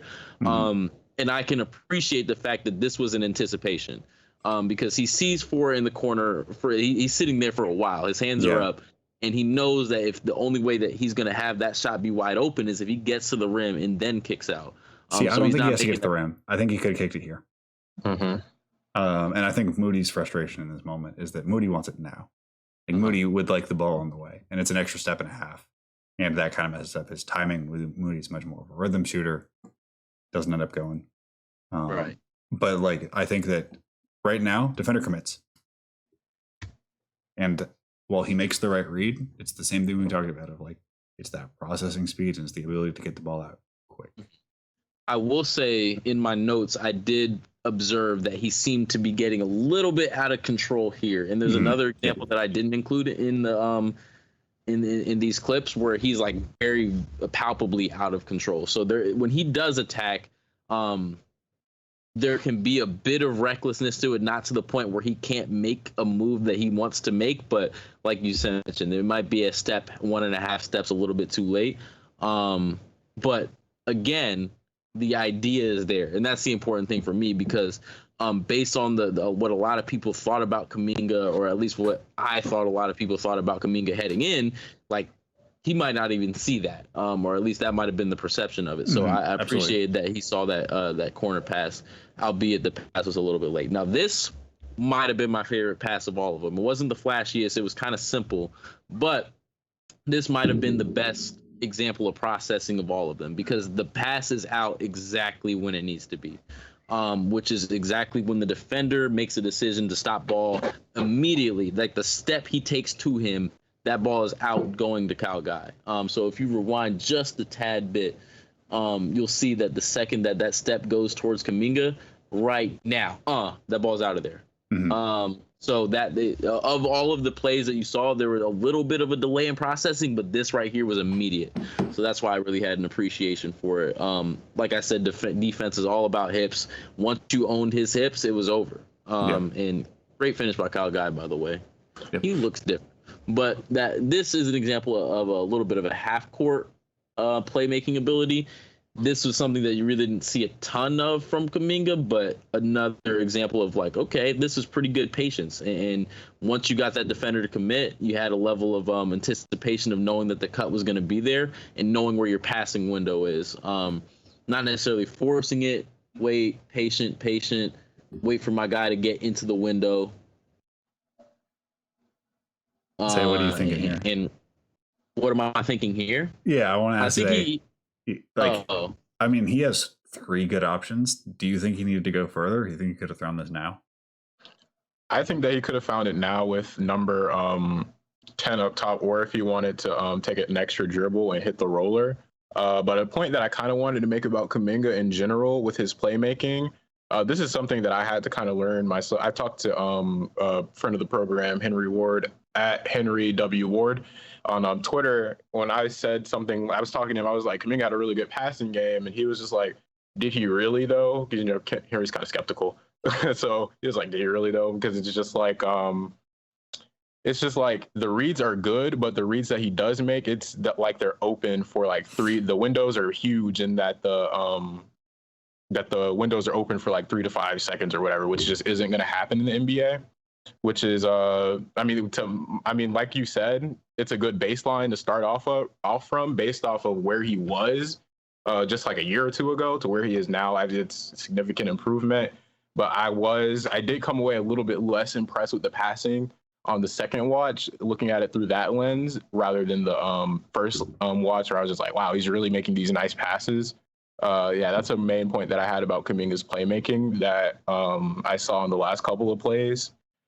Here, like PD said, he has a couple of good options. The one where he got, what's that? Who's that? GP2 on the cut. That was a fine decision, but I feel like there were just better ones available. I think you could throw it now. Like the thing that jumps out to me with Kuminga's playmaking when he has multiple options, I don't think it's as visible with one, is that he waits for certainty. And like there's kind of a confidence interval he has to hit. And we've seen this a couple times. It's like he wants to make sure that when he's throwing a pass, it gets there, which like is admirable in a lot of ways. But to go to the quarterback thing, he goes to check downs a little too much. And I would like to see a little bit more ambition in how early he throws balls. So like to me, the baseline cut could have been out a step ago. In terms of like you could throw this with weight, you could throw this as a bounce pass to GP2. You could simply have fake the GP2 and throw them the lob now because that Bowen is not getting there. Or you could have looked at the lob and then hit the cutter. Like to me, this is like an ideal manipulation setting because you have one defender who is straight up and down, just like is not playing defense. You have two drop defenders. Like I mean, look, GP2's guy is just not here. He's totally locked down Kuminga, not relative to team defense. You could throw any pass you wanted to and probably get there. You have two guys who are rim protection who aren't really the level of like athletes to like will punt, like they'll punish you with technique, but technique matters a little bit less in summer league where you can't get perfect seams and rotations. So like this is an opportunity to be creative in this moment and to be creative early to be like, okay, I'm going to push the envelope of what I'm comfortable with. And I feel like I didn't quite get as much of that in the half court where he was really experimenting with throwing earlier passes. Again, like, look, one, I could have thrown it there, could have thrown it there. Again, he hits a hezzy here where I think he thinks about throwing it right there. That's the pass. Look, if above the free throw line is too early, and like I get that I like a gamble passer, more than anybody, or like willing to manipulate. But like, what decision has he forced in the time between the one step before and now? Not really. So at that point, you might as well have thrown it. Like, I think that watching that confidence interval slide down to start to throw riskier passes or throw passes earlier to see, like, am I right? I would have thrown this a step later, but I just want to see if I had the right idea. I think that's a way of developing passing feel is working on throwing into smaller passing windows earlier as they're still developing rather than throwing to people once they're open as a check down. Because to me, that's how I process this one. Like, it's a check down that works, but it's still kind of a check down. I think you made a very astute point with the waiting for certainty. Right, we use this analogy of football, right? You throw guys open. The best playmakers are the ones who are playing guys open, not necessarily waiting until they're open. So, there's certainly a level of certainty that works here that you're not going to get come NBA basketball, right? There's not going to be wide open dudes just walking all around the court. So to that point, I can understand why there would still be a level of hesitation. With that said, I would still say like it's light years ahead of where I think a lot of people thought it was. So at least it's something to build on, which is the important thing. I mean, like this is not a pass he would have made a year ago, like full stop. And I also like that he frames the hands. Like he does get JRE's hands up for the lob. I mean, I still think it's far too late because like that's a tough lob. Like even if you're throwing this lob, like the one from the hip, that's a tough lob at this angle. You gotta have a real special weight on that thing. So I think that like this certainty index of his passing is certainly is a thing to monitor, as well as just like how he's approaching it. Like I don't think he'll be able to frame people up that well with NBA defense. And so how does he react knowing that certainty is lower? Some guys start throwing things from farther away. Other guys keep the same mentality but just pass less. Right. And I'm excited to see how he navigates that setting. especially with how Golden State could handle it. Like in the G League, it's like, hey, look, you better throw early, dog. Like this is just what it is. Like you got to throw this early. There's no penalty for it here. We are playing in the G League. In the pros, you may want the opposite way. I'm excited to see how Golden State specifically decides to handle these. This was a key play at the end of the game that kind of sealed it for him. This was a simple pick and roll, nothing like overly special here, other than I think these are the things that would be immediately translatable if they do decide to put him out there with the NBA guys and not down in the G League. Right. He's one thing I will notice, and you kind of notice body language here. That's always been my thing, is I notice body language in players. Hands on the knees. He was very gassed at this point in the game. And stamina, I do think, is going to be an issue for him early. He was kind of picking his spots where he would attack, but it wasn't always consistent. And it wasn't like he was stepping back for the purposes of the flow of the offense, but rather, I literally just don't have the stamina to do something right now. But it was a good screen. He put a good body on him. He rolled in the right spot. Could have had better hands, but the pass also could have been better. Strong finish, all of the things that you want to see. Mm-hmm. It certainly won't be this easy come NBA time, but it's good to see that he has a level of aptitude for the pick and roll that would allow him to sort of play around with perhaps a short roll and playing that, seeing if he could handle that Draymond role in small doses. This right here, like I don't really have words for this. This was just like. Oh, that's just nasty. That I don't know why on God's green earth we're going for that hezzy as a defender. Yeah. That is my concern as well. I get it comes after a snatch, but you don't feel good. You don't feel like you've done. Whenever people get snatched, your brain just starts firing and just does random things. Right. But come on, dog. He's not shooting this. Yeah. Ain't no way. His legs just aren't under. Ain't no way, boy. I don't even mean this to be facetious. It's just it's a good hezzy, but in terms of the selling of it. But you could look at the lower body and be like, I could if he brings that, if it's taking him that big of a split, you can probably get a hand up. All right. But yeah, just very much one of those. Your podcast a while back, all about joy. This is a play that brought me a lot of joy because it was just split dribble and then you go into the dunk at the end of the half. That was ridiculous. This was ridiculous. Gotta love a good hezzy. Oh yeah, I mean, people talk about getting dropped. I'm sorry, when you get somebody with the hezzy, that's a better feeling. Dropping somebody is cool, but when you get them in the hezzy and you know they're just there with their fists balled up, can't believe you got me. Oh, right. I'm sorry. That is so you made them I forced you to respect my jumper, right? You know what I mean? Even if I don't respect my jumper. Right. Here's what I'll say is that you'll drop people.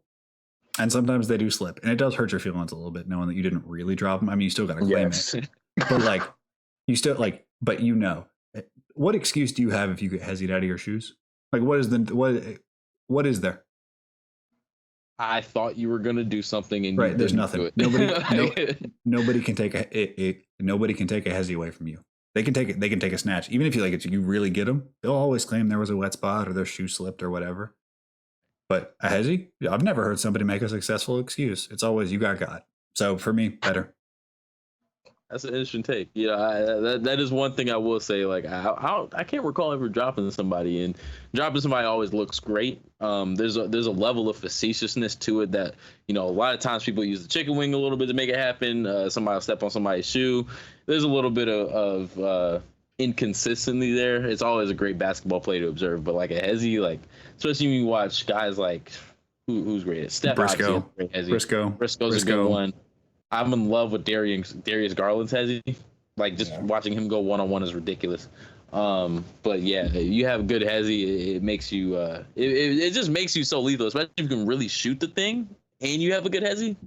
It's immaculate to watch because you can just literally have defenders up and down that. That's true manipulation and creation right there. It's immaculate. But, all right, we have any everybody have final thoughts or things, questions, burning takeaways from Jonathan Kuminga's summer league experience?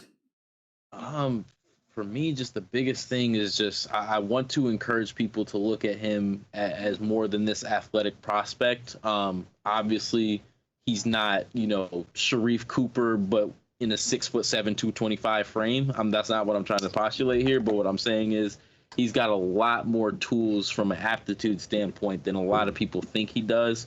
I think that's probably why he dropped so low. And it's not like he dropped out of the lottery; he dropped to 7th, but I think that's part of why he fell. And in a culture like Golden State, I'm excited to see how he's able to develop and build on those sorts of processing skills that he's already displayed. Yeah, Zay, thoughts? Well, yeah, for the most part, I didn't really get anything new out of the Jonathan Kuminga Summer League experience. He just looked it seemed like he was more or less doing the same things that he did in the G League. It just kind of worked better. But a question that I had for you is that, like, developmentally, where do you fall on a guy like Jonathan Kuminga who does have these creation flashes that you want to build upon? Because there's kind of like two sides of, I guess, the people that I've talked to, at least. There's a side where it's just like you want to get Kuminga is sort of like you want to develop him out of the frying pan into the fire, where you just give him as much creation reps as possible and you want him to go figure it out, and then you just let him learn through mistakes? Or do you think that he should be in more of it's not a comparison because I don't think they're that similar a player, but like, do you want to go through the Jalen Brown kind of mold where it's more slow played and most of his stuff is created by someone else, and then slowly creation gets seeded to him? Like, which direction do you, well, I'm having a good idea of which direction you lean towards. And yeah, like, for the most part, which one did you choose and why for guys like a Kuminga? I mean, I think that the only way that he'd really like is on the floor for the Warriors is as a 4 or as a 5.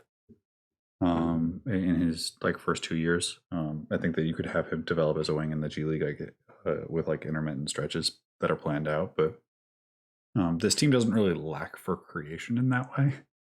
And with like healthy Steph and like Draymond still able to run 4-on-3s, I'm not really sure like what the developmental role is in terms of slowly seeding him more like reads initially. So I think just getting him on the floor, developing the defensive sensibilities, working on locking in 2 or 3 core competencies that work with the group that they have. Like, it's also going to be difficult to incorporate Wiseman as well, because you cannot, like, the best way to develop lower field players who in a defensive scheme is putting them with as many other high field players as possible who are just continually like coaching on the floor, continually adjusting, working on putting them in as positive a development environment for each session that they play as possible. And doing that with 2 players at once is just harder. So I think that this is, I wouldn't say fraught, but like, I think that the most important thing is giving him positive lineups every single time down. And like, we've seen how comfortable he is when things are downhill for him, when his catches are more ordained and he can use the downhill craft that he has. So I think that just scripting as much of his games as possible in terms of the lineups, the types of catches that he's going to see, and then the defensive like pairings that are around him, to make sure that there is as much communication and as much like veterans as possible. I don't know how much I would actually want to play him and Wiseman together in their first in their first like full year, I guess. And that's sort of the issue that Golden State now has to confront, right? Is dealing with not 1, but 2, 3, if you want to include Moody, even though he's a further along than the other 2 guys in Wiseman and Kuminga. But you talk about scripting plays and being very intentional about the positions you put those guys in, balancing that with, Steph arguably in his prime, Klay Thompson, still coping with his injury, right? Draymond Green on the back end, they still have this window. It's shrinking, but it's still a window to compete at a high level. And I'm wondering if that stunts or promotes Kuminga's growth. It'll be interesting to see how that operates, because last year I would argue that even though they weren't competing, the fact that James Wiseman was put in a lot of positions that he was put in, asked to do a little bit more than he was probably capable of at that point in time, given his basketball experience at a high level. I don't want to see Kuminga go down the same path, and I think that would ultimately be detrimental to his development. So That's why the question for me is always G League or NBA, or do we try to split between the two and have him start in the G League and kind of give him more opportunities to get? I mean, memory always works on being put in these same positions over and over again, and being able to react and know what to do and anticipate what to do and have a sort of reactionary foundation to build upon. So it'll be interesting. I'm not sure exactly what Golden State's plan is, but I think he has a lot of potential that you can build on, but it's also very susceptible to crashing and burning, just given the position that Golden State's in as an organization of being capable of competing, but also having these young guys that need a lot of development. Yep, that's where I'm at as well, and especially that many of them overlap in the areas they need developed, and there simply being a finite amount of resources that could be devoted towards them while you're trying to win. You can donate all. You can, there's infinite resources broadly for when you're trying to be. When you're not a good team, Right. different when you have people who are used to it, have become accustomed to a certain lifestyle, and may not be entirely tuned to, helping the pups along. Any fun? All right, I feel like that's a good bookend. Are we ready to move on to our last guy today? Let's do it. I'm very glad that you're ending on a Memphis guy. I will cape for everyone and anyone on that roster at any point in time. Just nobody talks about Memphis enough, man. Glad to see it. Well, we're gonna get a lot of Memphis right now. So, I'm here to discuss Ziaire Williams. Ziaire is a prospect that it's hard to get an idea of what exactly is to be expected. Skinny guys who take tough shots are a hard baseline to generally find, because they're more streaky, they have more trouble getting to shots, and Ziaire, sort of similar to BJ, similar to younger Cam Reddish, is a guy who when he looks good, he looks fantastic, and when he looks rough, it's really rough, and the physical weakness is a huge part of that, and it's pervasive across the entire across his entire game. So it can be difficult to understand what you're fully expecting. So for me, I'm just trying to get a baseline of what an average game from him is, not just in the summer league setting, but for me as an evaluator, because he had an injury. The Stanford season was one marred by the pandemic specifically, and Ziaire emotionally as well, and it's hard to read too much into that. But that being said, I have to read something from somewhere, and I don't know where the even point is. So for me, trying to find what a neutral Ziaire game is really important. And to echo that first point, a lot of that comes from core stability. He has a lot of movement issues, and all 5 of these could just be specific physical and movement skills that need to be fixed in the next 3 years, or stabilized at the very least. And core stability just seems to be the most important one overall. Flexibility is 1 and 1, but I feel like skinny guy flexibility is a thing that I've become less concerned about as time and as success stories pile up. But yeah, he can't be getting knocked over all the time. It allows many types of defenders to cover him that probably shouldn't, just thinking about lineups. It's present on defense. It's present in basically everything he does. The third point is scoring more. Ziaire has generally been a guy who puts up points, and the other stuff has been a bit of a question. Partially that's because a lot of his scoring days are based on side steps, they're based on step backs, and they're based on deep shooting. And so because it's not always advantage creation, it's more tough shot making. It can be difficult to get a defense in rotation and then start to pile up, the other parts of the offensive stat sheet. So that scoring more is another fancy way of saying, how is he going to rotate a defense without having to go to his tools? The fourth one is intricately linked with the second one, but it deserves its own section, is shooting balance. Ziaire has issues landing in the same place that he took off, or in the same general area, landing consistently, staying on balance throughout the whole jumper, especially when movement is involved. And his mechanics and release are so high that he can often get away with it. I just would like to see him start to nail down. I mean, it's kind of similar to what we talked about with Max Strus, where like guys who are shot makers can fall in love with the idea of being shot makers, and I would like him to lean more into the identity of being like a picture perfect shooter rather than a guy who can knock down tough shots. And you do that just by every jumper looking the exact same. How does it look the same? You'd be on balance. And the fifth question is, who do you put him on? I don't mean this as like, he can't guard anybody. It's that his physical profile is one that I think could be deployed a number of different ways, in a number of different coverage schemes. And I think that finding, not just even within Memphis, but like for him specifically, what exactly is it that you want him to do as a rookie, on his second contract and in his prime? Because I think that there are a lot of interesting pathways defensively, and some of them are not related to other ones. Like I think that you can put him on the low and slow bulk plan, and slowly add weight to him, and the idea that he will guard wings. I think that you could keep him, just like put lean muscle on him and have him guard smalls and to use his leverage his wingspan to be a point of attack guy. So I think that trying to understand what Memphis is playing on that fifth one, or like them trying different things in order to find a plan is probably a better idea. Because I mean, you don't want to be like, yeah, this guy's going to be this, and then you see him in summer league and he can't do that thing at all, and you're like, yeah, that's maybe a bad idea. So I would say like them trying, seeing what they're trying, seeing how he responds to it, and trying to map out a pathway going forward. Any questions or any priors or things that you guys specifically wanted to see that may not be present on here?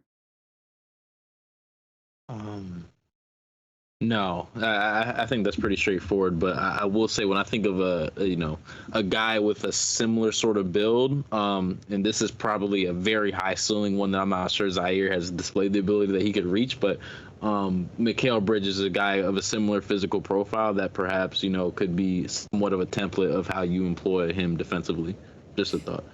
Yeah, I think that's, and I think that there are some really key differences, and I'm glad that you brought that up. Because I think that Ziaire has a style of defense he likes that I don't really think Mikal would get caught doing. So here we're going to get a ball going around the horn a little bit. He might be a touch out of order. I might have made a mistake while I was clipping him. And we get our first shot. The game that I picked is the Miami game. It is the game he played best, but it's also the only game he made threes. So let me flip over the crawler. So he went 4 for 20 in summer league. So ideally those makes would be spread out, but he went 4 for 8 in this game, I believe. So it is a matter of just picking a game where the ball went in and you could see him play with a little more confidence. That's why I picked this one. I felt like it was a better chance to show like what the gravity and I think ideal space creation could work versus him struggling a bit. And he also only played 4 games, so it wasn't like I got a wide variety of them. I wish everybody played 6.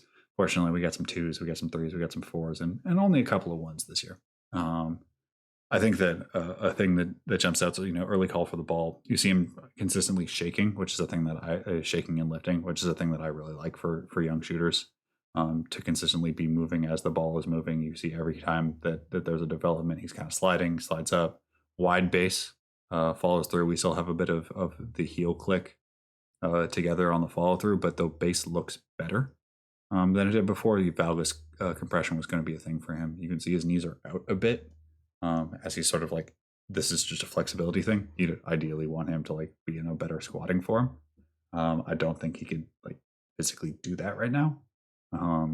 But it's certainly a point that is going to be like just if I get this angle from every month of him shooting for the rest of his career, I would really appreciate that. Because I think it's going to be a pretty drastic development as those hamstrings and glutes work on flexibility.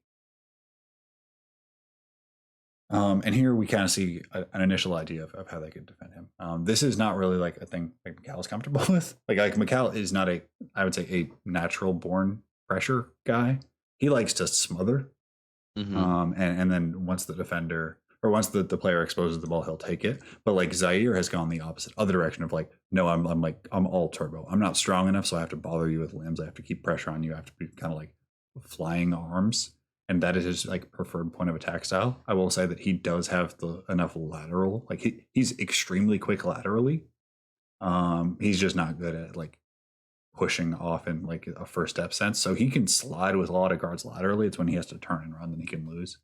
It's a fun combination of physical attributes where he's really good in a straight line, he's really good laterally, and diagonal or downhill is a problem, which doesn't feel like it makes sense. But like you can see him running like big strides, dude's fast. He gets away from people, but that first step is never super quick. And you know when he has to push off to get downhill, he just can't generate enough force. That being said, like the physicality is a concern. Here he's on a weak side box out for a guy who's like, you know, probably 6'10" in shoes now, or 6'10" and a half in shoes. The fact that like he struggles to even get in front of bigs and like gets sunned basically is a problem, because like ideally you can play him up lineups and still get rebounding out of him, right? Like so if you're playing him as a 2 in a lineup, you'd ideally want at least above average 2 rebounding. And with his current core stability, with his ability to like play through contact, like that's just not what's going to happen. Here we get an attack sideline, ball swings around, quick read, and then a kind of a strange finish. So I like how quickly he processes that he needs to go to the baseline. Obviously the defender is really high. You can see he's sliding each time the ball moves. Good ideas for like how angles work and how shakes work. Again, good, gets a hard closeout, immediate rip through, doesn't get as far as you want, and then you can see he finishes on the front side with the left instead of like going through or going up and under, or like trying to finish with some spin. It's a very odd, like I like the understanding of angles, I guess, to be able to sneak that in there. It just sort of speaks to like Ziaire consistently does odd things, not in a bad way. It's just like I never feel like I have a real good understanding of like some of what he's going to do next in terms of decision making. And I felt like if he had strided out a little bit longer after these steps, he would have got there. He just doesn't really get far enough and may not be in control enough to finish on the weak side. Very uncommon finish on the front side for that particular situation. Just looks cramped. Look at that. Boop. I will say that it's interesting that you bring that up, that he does a lot of things that you might not anticipate. And it almost makes me think about the idea again of reaction versus anticipation. And I always love, you know, anticipatory basketball players are great. But reactionary basketball players, I feel like, are the ones that are truly special. I think about Stephen Curry, is the like a prime example of like, I don't know what's about to happen, but I know it's about to be great. And to have that, I feel like that, especially for a guy who's going to be a scorer for this team, ideally that can be pretty dangerous, right? It's a weird finish. You would have, you know, normal, like just up and under, right? We've seen or that just bang it, like, or just bang it, like something, bang it with right? the left. But you know, this is also like why. Yeah, sorry, I didn't mean to cut you off. No, you're good. You're good. But that kind of like this is sometimes people don't have the answer to why, other than that's what I felt inclined to do. And if that's like what your ability, if it suits you and you're able to, you know, repeat the action, by all means, you got it. But yeah, it's a weird finish. You're 100% right. But I'm not sure that's necessarily a bad thing. No, it's not just that. Like part of the appeal with Ziaire is that he does like star things. Like he does things that look starish, and like that sounds like hacky. I know that, but like the reason why people came back even like during the rough freshman year at Stanford was that like there's just times where you see him do things you're like, oh, that's not normal even for his archetype. Like it's not normal period for a dude this big and this skinny to be able to do stuff like that. Like when you watch him take side steps where he covers 9 feet, you're like, oh, okay, yeah, I'll buy that. There's these flashes, and I think that like being able to believe you can connect the flashes is a huge part of understanding like why Memphis took this particular swing. Also, him standing next to Desmond Bane should be illegal. I was just gonna say Desmond Bane looks like a linebacker, man. Love Desmond. We're flowing into a DHO. You can see he wants that first one. He is not afraid to take extreme high bear. Like he will take this pretty comfortably. In terms of like his processing, he obviously will have to like he powers a lot of these deeper ones in a different way than his normal shot, which again normal for the guys with his release style and just his build.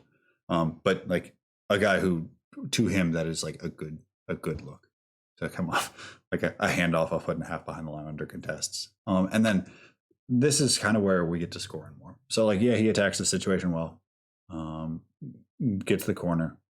You know, he has like a half step, and he has an entire defense tilted, and he's 6'10". This should be a pass somewhere. Just because the defense can't be allowed to overload on you, to put two guys on the strong side and two other guys in the paint without them paying some form of a price. Because like this shot goes, cool, you took a little floater. That's a nice touch, you know, it's a good indicator. But like, what's the defense going to do next time the situation happens? They're going to send more help. How did in this circumstance Ziaire make this defense pay for the decision it made to overload against the baseline drive? It didn't. And that's the concern that comes with scoring more. It's like, cool, you've leveraged a defense. Awesome. They didn't feel that panic. They just said, that's a tough shot.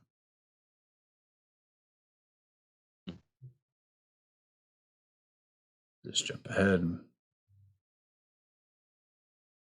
Nice little DHO. Again, wants it. That's able to get Strus up. And like, Strus is a strong dude. That's why this shot happens. But there has to be that internalization of like, you cannot send four people to guard me.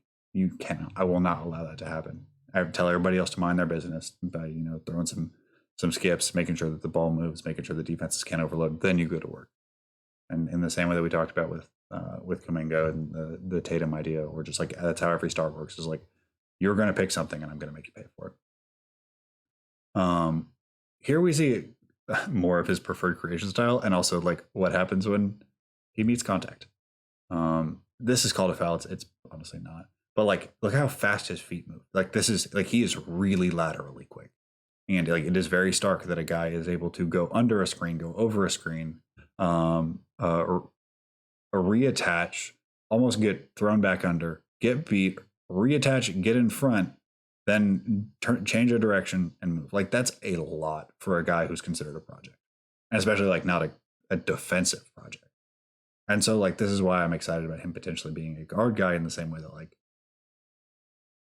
Matisse is ostensibly a wing defender, of just being like, can we get you to be disruptive enough, especially against like maybe not the best creators in the world, you know, guys who are competent or maybe want to run a show, and just be disruptive. And I think there's a pathway there, because those guys often are don't have the tools to super punish him, and it might be more effective than wings, because wings can push him, like physically push him. Like Max Strus here just like lightly bumps him. Strus is a bigger guy, but it's enough that like it gets him a little off balance. The off balance leads to a weird catch. You know, his feet are crossed, and then he slides it. And this has been a thing that's happened since I first saw him, like a sophomore in high school, I guess. Where he, like a lot of his catches, they just aren't on balance, and he's prone to sliding feet and getting called for travels that he like realistically shouldn't. It's not a skill thing. It's just that like he has trouble controlling his body. Again, this is a guy who just grew again. You know, the standard comments about proprioception, and you know, he's kind of been on a steady growth for a couple of years now. But there's still a matter of like, he struggles to self-organize out of like more like he's similar to BJ, like probably a little bit overtrained, but like he's really good in regimented situations where he knows he can hit side steps, where he knows exactly what he wants to do, and capable of hitting you know, complex moves. But when he has to self-organize under duress, especially on the move where his balance might be a little bit altered, that's where you see like his coordination break down. And that's just a thing that has to get better. And I think it will with time, but you're going to see things like this that like just don't really occur that often in the NBA. Like Robert Covington is kind of like the only guy that like it happens to kind of, and I feel like he's past it, but like when he was still in Philly, like he would, and I guess there is the clip of him taking the no dribble step back. Go ahead. Can you unpack this idea of overtraining more? I don't think I've heard that before. Yeah, that's what I was about to ask. So like overtraining is the idea that like guys who so basically there are guys who like don't play pickup. Like there's okay, let me back this up. Most players who play in the NBA know that they're going to be NBA players or college basketball players or professional players since they were like 11 or 12. This has been their full-time pursuit, you know, and spending basically every waking moment on it. And a lot of the training that is done like outside of practice is 1-on-0. It's not in what we would call like game-like situations. It's more like versus a phantom defender, and there's not necessarily like naturalistic punishments of like if you make a mistake. So like if you're doing 1-on-0 on like dame pound dribbles, so like you're sort of in a wide stance, hard pound, hop, step back. Like there's not a pass read to be made there. You're just executing a footwork combination and trying to shoot over a defender, but there's not the it is game like in that you're taking a shot that you're trying to take in game, but you don't have to wait all of the decisions that are in a game. So for guys who I would say like I think overtrained is not like a label that sticks to you, but more like a moment in your development. That's where you generally under process the game, and when you get stuck, you just go to like really scripted move sets. So like with BJ, it's that back. He like when he gets stuck, automatic double step back, almost always, because it's just something he's done so many times in training. Instead of like trying to really stick his nose in and process how to play, he'll kind of bail from it into a pre-programmed footwork combination. So with Ziaire, I think there's a lot of the same thing, and this is they're both child phenoms. BJ's been considered one of the 10 best kids in the country since he was like in 7th or 8th grade. And I just think that it's going to be a thing that has to be repped out, where it's like, okay, go make mistakes, go try something new in game like settings, whether it's in the G League, whether it's in like Rico runs, whether it's in games versus the lower level assistant coaches. This idea of putting yourself into uncomfortable situations where you have to find new solutions is the cure for guys who maybe seem to make their when you see guys whose decision making seems really wooden, like they're just there's something about it that kind of seems kind of blocky. That's generally like, but they're skilled, but they're not always. They're skilled, but that same skill doesn't transfer into their processing, into how they think about the game. That's the idea of a guy who's overtrained. Going back to the reactionary versus anticipatory, right? Like I only not that to say I only know how to dribble through cones, but I only know this set move, and if this set move doesn't work, I don't have a like not a counter, but I don't have a reaction for if that doesn't work. Is that kind of the idea?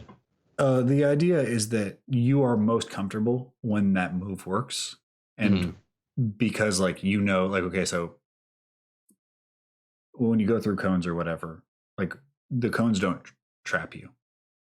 Like the cones, like after the first move, they might not trap, or maybe a defender isn't like maybe the cones don't call for the ball in the corner after the second cone.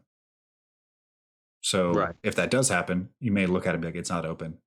Or you may like be stuck because you had a moment where you're like, oh, I was in a flow. I was doing this rhythm that I've done 100,000 times before.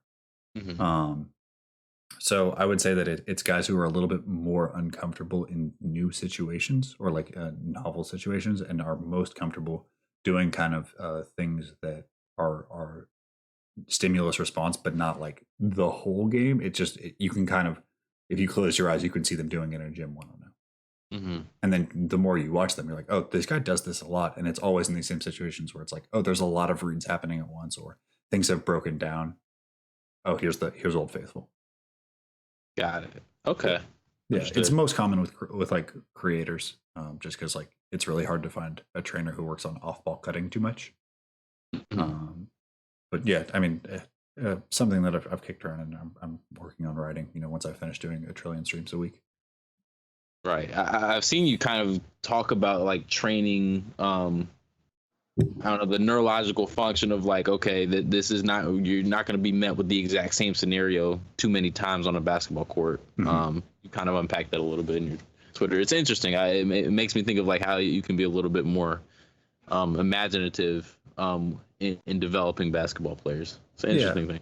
I mean, I think that like game like is a thing that has gotten watered down as a term. I've kind of leaned toward naturalistic, where it's like you build games that represent situations, but they have a bunch of different solutions. Like where it's like, oh, I built I talk about it like video game design, where it's like, I built a challenging level and I've given you some of the tools. It's up to you on how you figure it out. There's not a right answer, but there's a punishment if you do it wrong. Like if you mess up, if you throw a bounce pass that, try to go through 4 defenders, like it's a turnover. Like Right. that's where if you're doing it 1-on-0, like there's not really that naturalistic thing, and like it doesn't matter what window you're throwing it through, and it doesn't allow you to rep the little moments within that decision. It's just like, oh, shoot it or don't. Where if you build a more naturalistic or immersive drill or small sided game, or whatever, it's really important. I mean, if I could just talk about training for a minute, like there's a piece that was written, I think it was in the Texas Daily, about how Cade and how Cade's brother handled Cade playing pickup. And they would go play pickup between Cade's freshman and sophomore year, I think. So he's probably like 6'4". This is just when he'd come back from the broken ankle. It might have been out between, I think it's freshman, sophomore. And Kanan was taking him to like pickup runs versus like, probably like good local high school guys or like guys who played in high school. And he would get an assignment each game where it's like, oh, this game you have to pick up full. Or this game, all of your moves have to go left. And That's cool. And like at first it'll probably work, but like what do you do the 7th possession where a guy figures out you're only going left? I can't tell him like, oh, my brother said this. And like I had a couple coaches who did this with me when I was in like 8th and 9th grade, where they'd be like, yeah, so you're not allowed to dribble this game. I'd be like, excuse me? They're like, yeah, you got to figure it out. Like these are like games to 7, like 3-on-3 games to 7 full court. And it's just like, okay, like this is going to be tough, and it allows you to try to solve problems in new ways. I mean, there's obviously way more conditions you can put in and make these far more interesting than just 3-on-3 full court. But the idea of like, what happens when you're told that you have to hezzy before during every combo, and a guy starts to figure it out, right? Like, right. It's like, well, now I have to come up with new combinations, or like, what am I going to do if I go want to take a hook shot, or if I want to take a floater, do I hezzy into the floater? Do I hesitate and then take, like, now you're thinking about the game differently. Right. And overtraining is the opposite, where you've took the game and made it too simple, and you're not taking all of the inputs in, if that makes sense. It's an emphasis on problem solving. Yes. Got it. And problem solving with no set solution. Right. Okay. No, I like that. I think that's pretty dope. So here we have a transition play. He has Strus. He loses Strus a lot in this game, and you can see that his first impulse is to go touch paint, and it's like that's the rule. But Max Strus is gonna light the nets on fire, and he did that quite a few times in this game where Ziaire didn't read. He let the idea of things get in the way of the reality. So like he went under some Strus screens, which like nope, cannot happen. He still gets a good contest. I mean that's a good contest considering where he is, and that bodes well for the ability to close out and cover up mistakes. This is one of the few places he does have a real margin for error. It's his ability to close down space quickly. But if you want to put him off ball, these lapses cannot happen. Again, I'm judging a guy by summer league, obviously, but you can see that his initial process is like, yeah, we stop ball, and he's like, oh, but I have a 90th percentile human shooter, if not higher. And that's always, and Strus lets him know immediately. It's just like, you really didn't stick with me in transition. Similar to Scotty letting Jericho Sims know about making a floater over him, which might be my favorite moment of summer league. Max Strus is just looking at him like, dog, what? Which is, I mean, like, yeah, you can't leave shooters in transition. I believe this will be one word. No, this isn't one word. Oh, yep. Gets lost on the comeback. Tough one. This is just, not adjusting for gravity, knowing that like with shooters, you have to take something away. And if you're going to trail, you have to disrupt the angle as well. He goes all the way under thinking like Strus is going to flare or going to fade out to that corner. He's got to trust and see. You can see he tries to peek and look for he's looking to the ball handler to see if they're throwing it to the corner, right? Just to see if he can like intercept it or whatever. And while he's looking, Strus is just like, oh, yeah, see ya. And there's not enough time to recover. Gets caught on a screen. I mean, 77 sent some all-world screens during this game, but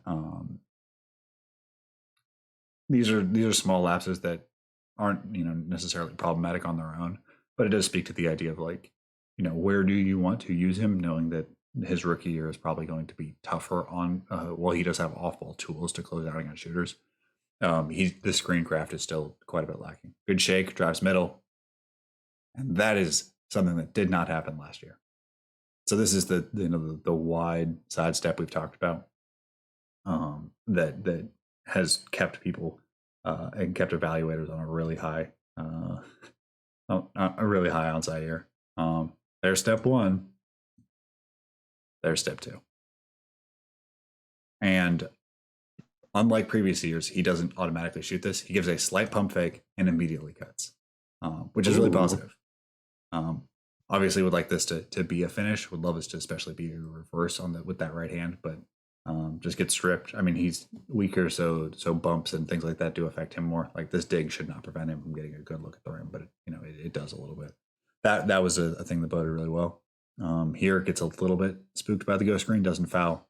But I don't necessarily know if you want him to be like a guy who sits back on defense, just because that's not he can't really hold these positions. I like the verticality to not foul. I like that he didn't get really thrown off his spot, but there are some concerns about how you want him to guard ones as he guards ones. Again, another good closeout. Like this is a closeout born out of a mistake, but you can see his ability to close down space. He's getting caught on the screen. He loses his balance a little bit. There's a miscommunication. He's like, "Hey, please stick with the shooter." It's like you said, what? Oh, okay. Ball comes in, and you can see again, like that is a very good contest, considering where he was previously, and this is not like what we would call an explosive guy. So even though he hit one, again, foot below the free throw line, in basically 2 steps, almost getting a block on somebody who was wide open. These are encouraging signs for what happens when he gets the technique clean and isn't making as many of these mental mistakes, and there's consistent and clear communication and expectation. But these are the things that the Grizzlies are going to have to sort on how they want to use him. Here we get a good pass. They're going to run this pin down into a DHS, like a Miami action chases to a pick and roll. He rejects it. You can see he wants to take this first three. He just wants to. Gets him in the wrong direction. Don't think he gets the gather he wants, or I don't think he gets the plant that he wants. So he comes back to the screen, which is good. I would say for his body type, gets around this corner very well. You'd think he was going to bring it out. I was really worried he was going to take this shot, but he reads that weak side defender is way too high and has no interest in tagging. The ball comes out. Isn't placed perfectly and leads to a little floater instead of a dunk. Thought he could be a touch more patient, as he knows that the weak side defender isn't there. But this is good process. All in all, that's really positive in about 4 or 5 different aspects. And he may end up being able to run pick and roll much sooner than I thought, just because he seems to be thinking about it in a way that is more oriented. It's not the same when he is in ISO, as we're going to see here, where he just at times gets too locked in on winning the one-on-one battle in a way that he didn't when we just saw him run pick and roll. There is a moment where there is a pass in the middle wide open right there. And it's a little bit the circumstance of how he chooses to do the dribble combo, but it's something that he just doesn't really see, or if he sees it, doesn't really react to it, and it ends up in it just like a kick out. And nothing really happens on this play, as I remember it. But it's one of those things where, there was an advantage. The advantage is gone. Yep, you can shake around, but in the NBA, there's not a guarantee that you get a second advantage if you burn the first one, which is a thing that is going to be essential for him if he's going to be a weak side guy, to be able to maximize advantage, and get the best out of his processing, his gravity, his playmaking reps. Here, a wonderful little set. So it's like a snug pick and roll, or it's like an inverted pick and roll kind of, but then it flows into a dribble handoff.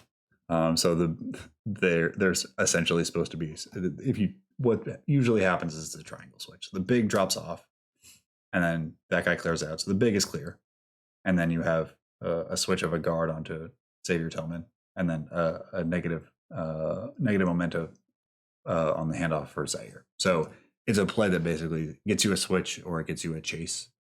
We get a good chase, a rise and fire immediately. He bangs it in, which sure, but I like the how stable he is when he shoots this.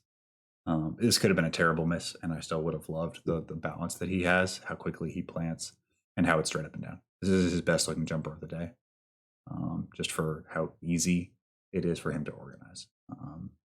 And we will pretend that even though the sound is off, he did in fact call bank. Just look at That this. is a high release point he has too. Look, he's on balance. Like he just sprinted into a jumper and was on balance. That's really positive. Like, yeah, he releases it all the way up there, but like this, there's no splay. There's no real kickouts. There's no like dangerous landings. It's he's a little heavy footed, but it's all in all like this is what you would want, like ideally, and he's giving it to you a little bit in summer league. Obviously, it's not going to happen every time, and there's some janky self organization, but this is the hint of the without big strength gains being able to balance himself on a pretty difficult shot.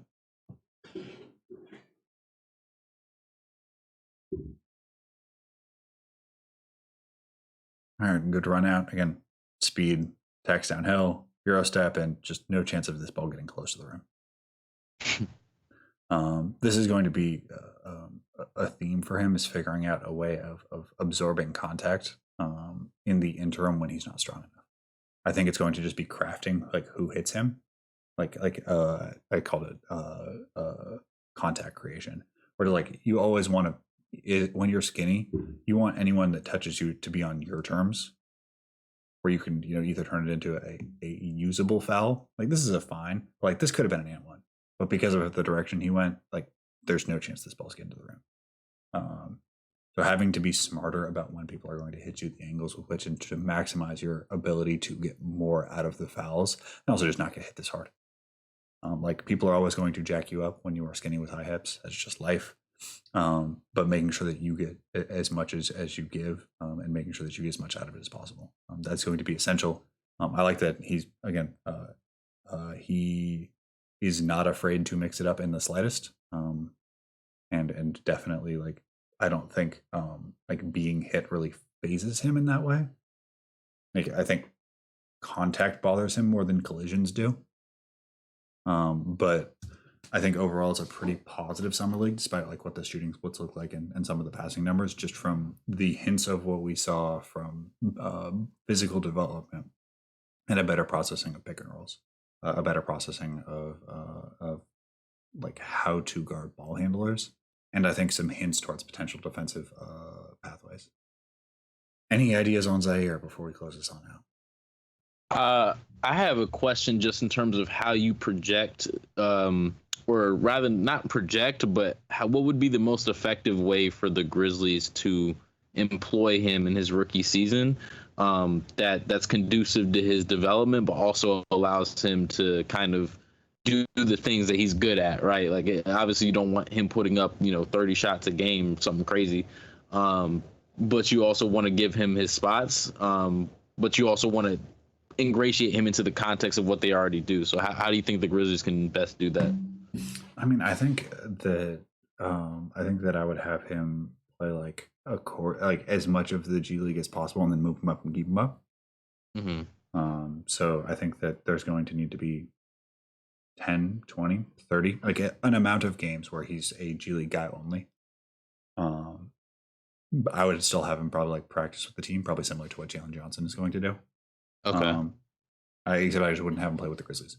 And then the second half of the year, as I would again start his role small, just as a catch and shoot guy. Maybe throw him at some of the ones, see if that same aggressiveness works, and then just slowly build out the repertoire of places he's used. I mean, he's going to be able to find open shots because he shakes so well, and he does it so consistently. But I think that starting slow with the G League year, after I don't want to say like his freshman year was a waste, but it was very much there is some degree of lost minutes there from the knee injury and the experiences that he had personally. So I would just want to get him caught up with a little bit of an easier on ramp.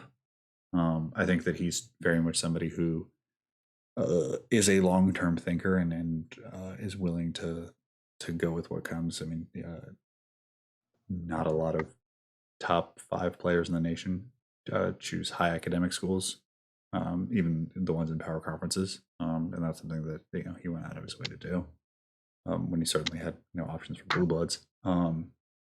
So I think that you can probably get him to go into this plan as long as you're like, look, this is how we're going to use you the second you're ready. And then by the end of the year, I'm hoping that, maybe he can take some of Dylan Brooks's usage away to just like Need keep like that. put a Yeah. ceiling. Like I'm not Need saying that. like not like he suddenly has 27 usage in minutes without a job, but it's just like 2 or 3 of those shots in addition to like whatever extra catch and shoots you get of maybe asking Ziaire to hit side steps or run some big small pick and rolls. He can 2-3. He can have 4 or 5 of them. Honestly, like Dylan Brooks is so. He's the most lovable, frustrating player. We're just bringing him along slow. Again, this is a long-term mindset here.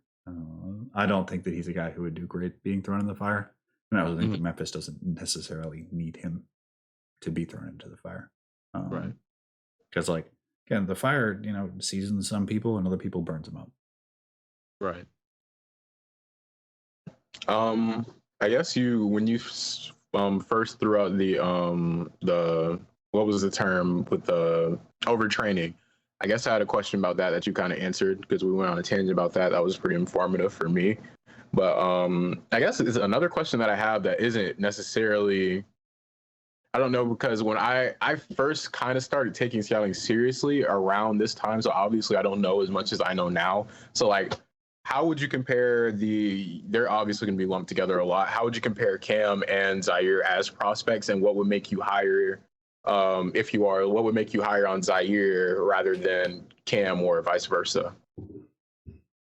I mean, injuries aside, I mean, like, I think the most basic one is that, like, I think Cam's injuries in college were much more serious than Zaire's. I think that it's easier to access some of the stuff that Ziaire does within a team construct than Cam, because a lot of Cam's value is like offensively is like that he does have creation upside, and that's ball in hand creation upside, and like you do have to devote reps to developing it, and like Ziaire doesn't necessarily need that because he is probably at his best not going to be an on-ball player. He's going to be like a second side guy or a guy who is a primary for certain lineups, or he's in Memphis, so like you don't have to worry about that world really. So I think that he lands in a more hand in glove situation while having a less serious injury and a more easily developable role that can be brought along slowly. I think that Cam is more likely to like want to try again in a different situation, like with more creation reps. Yeah, I think Cam would go like the Joe Johnson route of like just betting on yourself. Than he would be to like slowly build to the Sox team. That's kind of seems like the best thing for him to reaching that untapped creation potential, where like Ziaire just doesn't have to go that way. I think Cam's probably built a little bit better in terms of physically, but yeah, I think that our value relative to archetype, relative to situation, is a big decider between those two. You think that was the right pick for Memphis? Because I remember sitting there as a Grizzlies fan. Yes. Okay. Yes. It's definitely the most upside. That's for sure. Yeah, I mean, like I think that it would come down to him or Jalen Johnson. I mean, I am a person who believes in taking swings if you believe in your organization. A disagreement that I've had with, like, I think to use an example, like the New York Knicks. The New York Knicks have a development staff I really believe in. Mm-hmm. Like top to bottom, just dudes that you hear nothing but great things about and who have like bona fide work. And I think the best way of getting value out of building such a good developmental staff from head coach on downwards is by trying to swing for stars. Like just being like, you can get like $1 is worth more than 4 quarters. And they seem to think the opposite of being like, no, if you can just build up the whole of a team or work towards a consolidation trade, essentially being like $1 in the future or $2 in the future. And I hear that. I lean towards the better your situation is, the more you should be swinging, because like you just don't get that many cracks at it when you're a good organization, in the same way like teams that lose a lot of games do. Right. So for me, this is the right mindset, and I'm a large believer in Zaire. And Zaire also like does a thing that Memphis has been craving for what seems to be 15 years. Um, and while like I think that there is a section of the fan base that's like, oh, we wanted a big wing, and they didn't mean like tall; they meant wide. So like somebody like Jalen makes more sense, but it's also shot creating, and that's the thing has been equally missing. And that's the thing that Zaire does like day one. I don't always love the shot that's created, but like he can create space. And the shooting is something that I've just believed in always. So yeah, I think that this is not just the best pick, but like the philosophy that I think is the best for where their team is right now, knowing that there's always more moves that can be made on the margins, especially if you're willing to move around on contracts. So if you believe in your development staff and you have a star that will make their life easier and is like in a lot of ways concordant with their development philosophy. Like if you're worried about Zaire's efficiency, it's like, oh, well, we have a really good passer who consistently pushes in transition and loves to hit shooters and puts a ton of pressure on the rim. Is that helpful? You're like, yes. Okay, cool. Well, that's not really a problem for us. In the same way, like if your superstar was like Joel Embiid, for example, like Zaire's maybe not the same bet because there's not a synergistic a relationship between what they're good at and where this player's weaknesses or potential developmental pitfalls are. Last thoughts? Anything else? I think that's all I got. Okay. Well, hit your plugs and we can get on out of here. My plugs. You go ahead on that, Zay. I got to think about it. I think you're muted. I said, all right, cool. So pretty much my plugs are at YouTube at NOTZAY. The Summer League recaps, they probably won't do much good right now. You'll probably be better off watching this on PD's YouTube channel at PD Web. He has a lot of past streams up that are pretty great. For my stuff, if you guys could keep running the KPJ video up, that would be great. Second of all, my Twitter is at NotZay22. And yeah, those are pretty much all of my plugs. Thank you guys for coming out. If you haven't, check to see if you are subscribed to PD because these streams are really informative and I often find myself breaking out notes and I think you should too. And yeah, it's your turn, I guess. Here we go. Gotcha. Yeah, seconding that. Just the PD put something together special here. Your plugs. I do mine next. Hey, I gotta get a man props. I mean, really, just to cap the stream, like this is something that's really cool. You talk about opening up the space to new people and whatnot. I know you don't want to do it, but I gotta give you a pats on the back, man. Huge props to you. But my personal plugs, I only got two, man. I try to have my hands involved in a lot of things, but if y'all could really do me the solid, give me the follow on Twitter at Reagan D. Griffin, that'd be much appreciated. And go listen to my basketball podcast that I have with two of my very good friends, Julio Martinez and Eddie Sun. It's called Hoop and Holler. We really just chop it up. We try to strike a balance of nuanced coverage and also the lightheartedness that comes along with talking about sports. I think we've got something really cool going. We finally get back to be in the studio, right? We were kind of doing it remote, but now that we're all together in the same spot and the school's open and whatnot, we get to be in studio recording the podcast. Probably been my favorite project that I've been doing for over a year now. So love those guys, love the podcast. If y'all feel so inclined, if you're a basketball fan, go check that out. I'm sure you'll love it. Yeah, give these two bright young gentlemen, a follow at the very least. It don't cost you nothing, and I can say it's worth your time. I just, this is the end of the summer league streams. I feel like we've covered almost everybody. The people that we didn't get to, I'm sure I'll tap in with at some point. I feel like at this point, yeah, I don't know how you could yell at me for not covering people. I'm gonna get to them eventually. Like I feel like you can at least know I'm good for it. Yeah, I just want to thank Reagan and Zay for pulling out this final pick of lottery, this final stream of lottery guys. These streams have been really wonderful.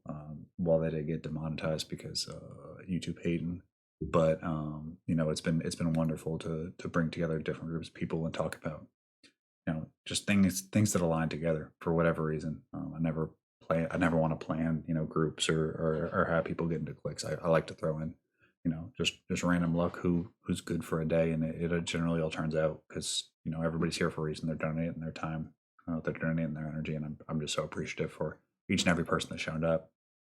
I'm thankful for each person that's watching on delay, whether that's on Twitch, whether that's on YouTube, whether that's on some future platform 200 years from now, whatever it may be. I'm just thankful that these things are found to be useful, because I try to put as much into them as I can.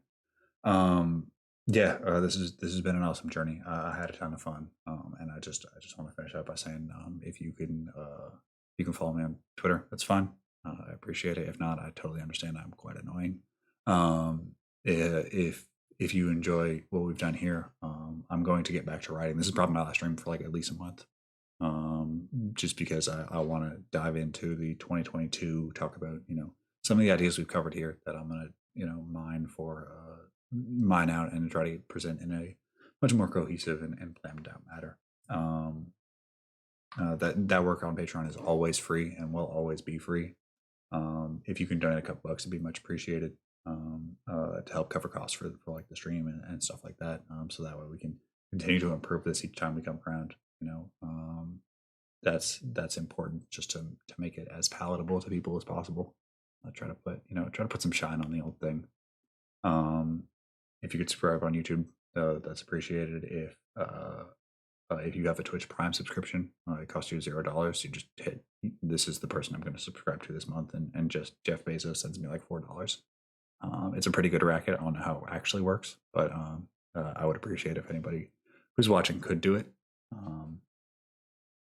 Those are my plugs. I just want to say thank you for everybody for giving me this platform and allowing me to put these groups of people together to run these streams and to hang out with y'all nightly.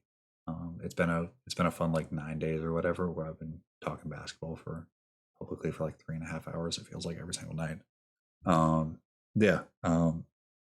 Is it still a marathon stream if you do it over a number of days? Because I think we did more. I think we did like 20, almost 24 hours on Summer League, which is a lot. Thank you guys. I appreciate you so much.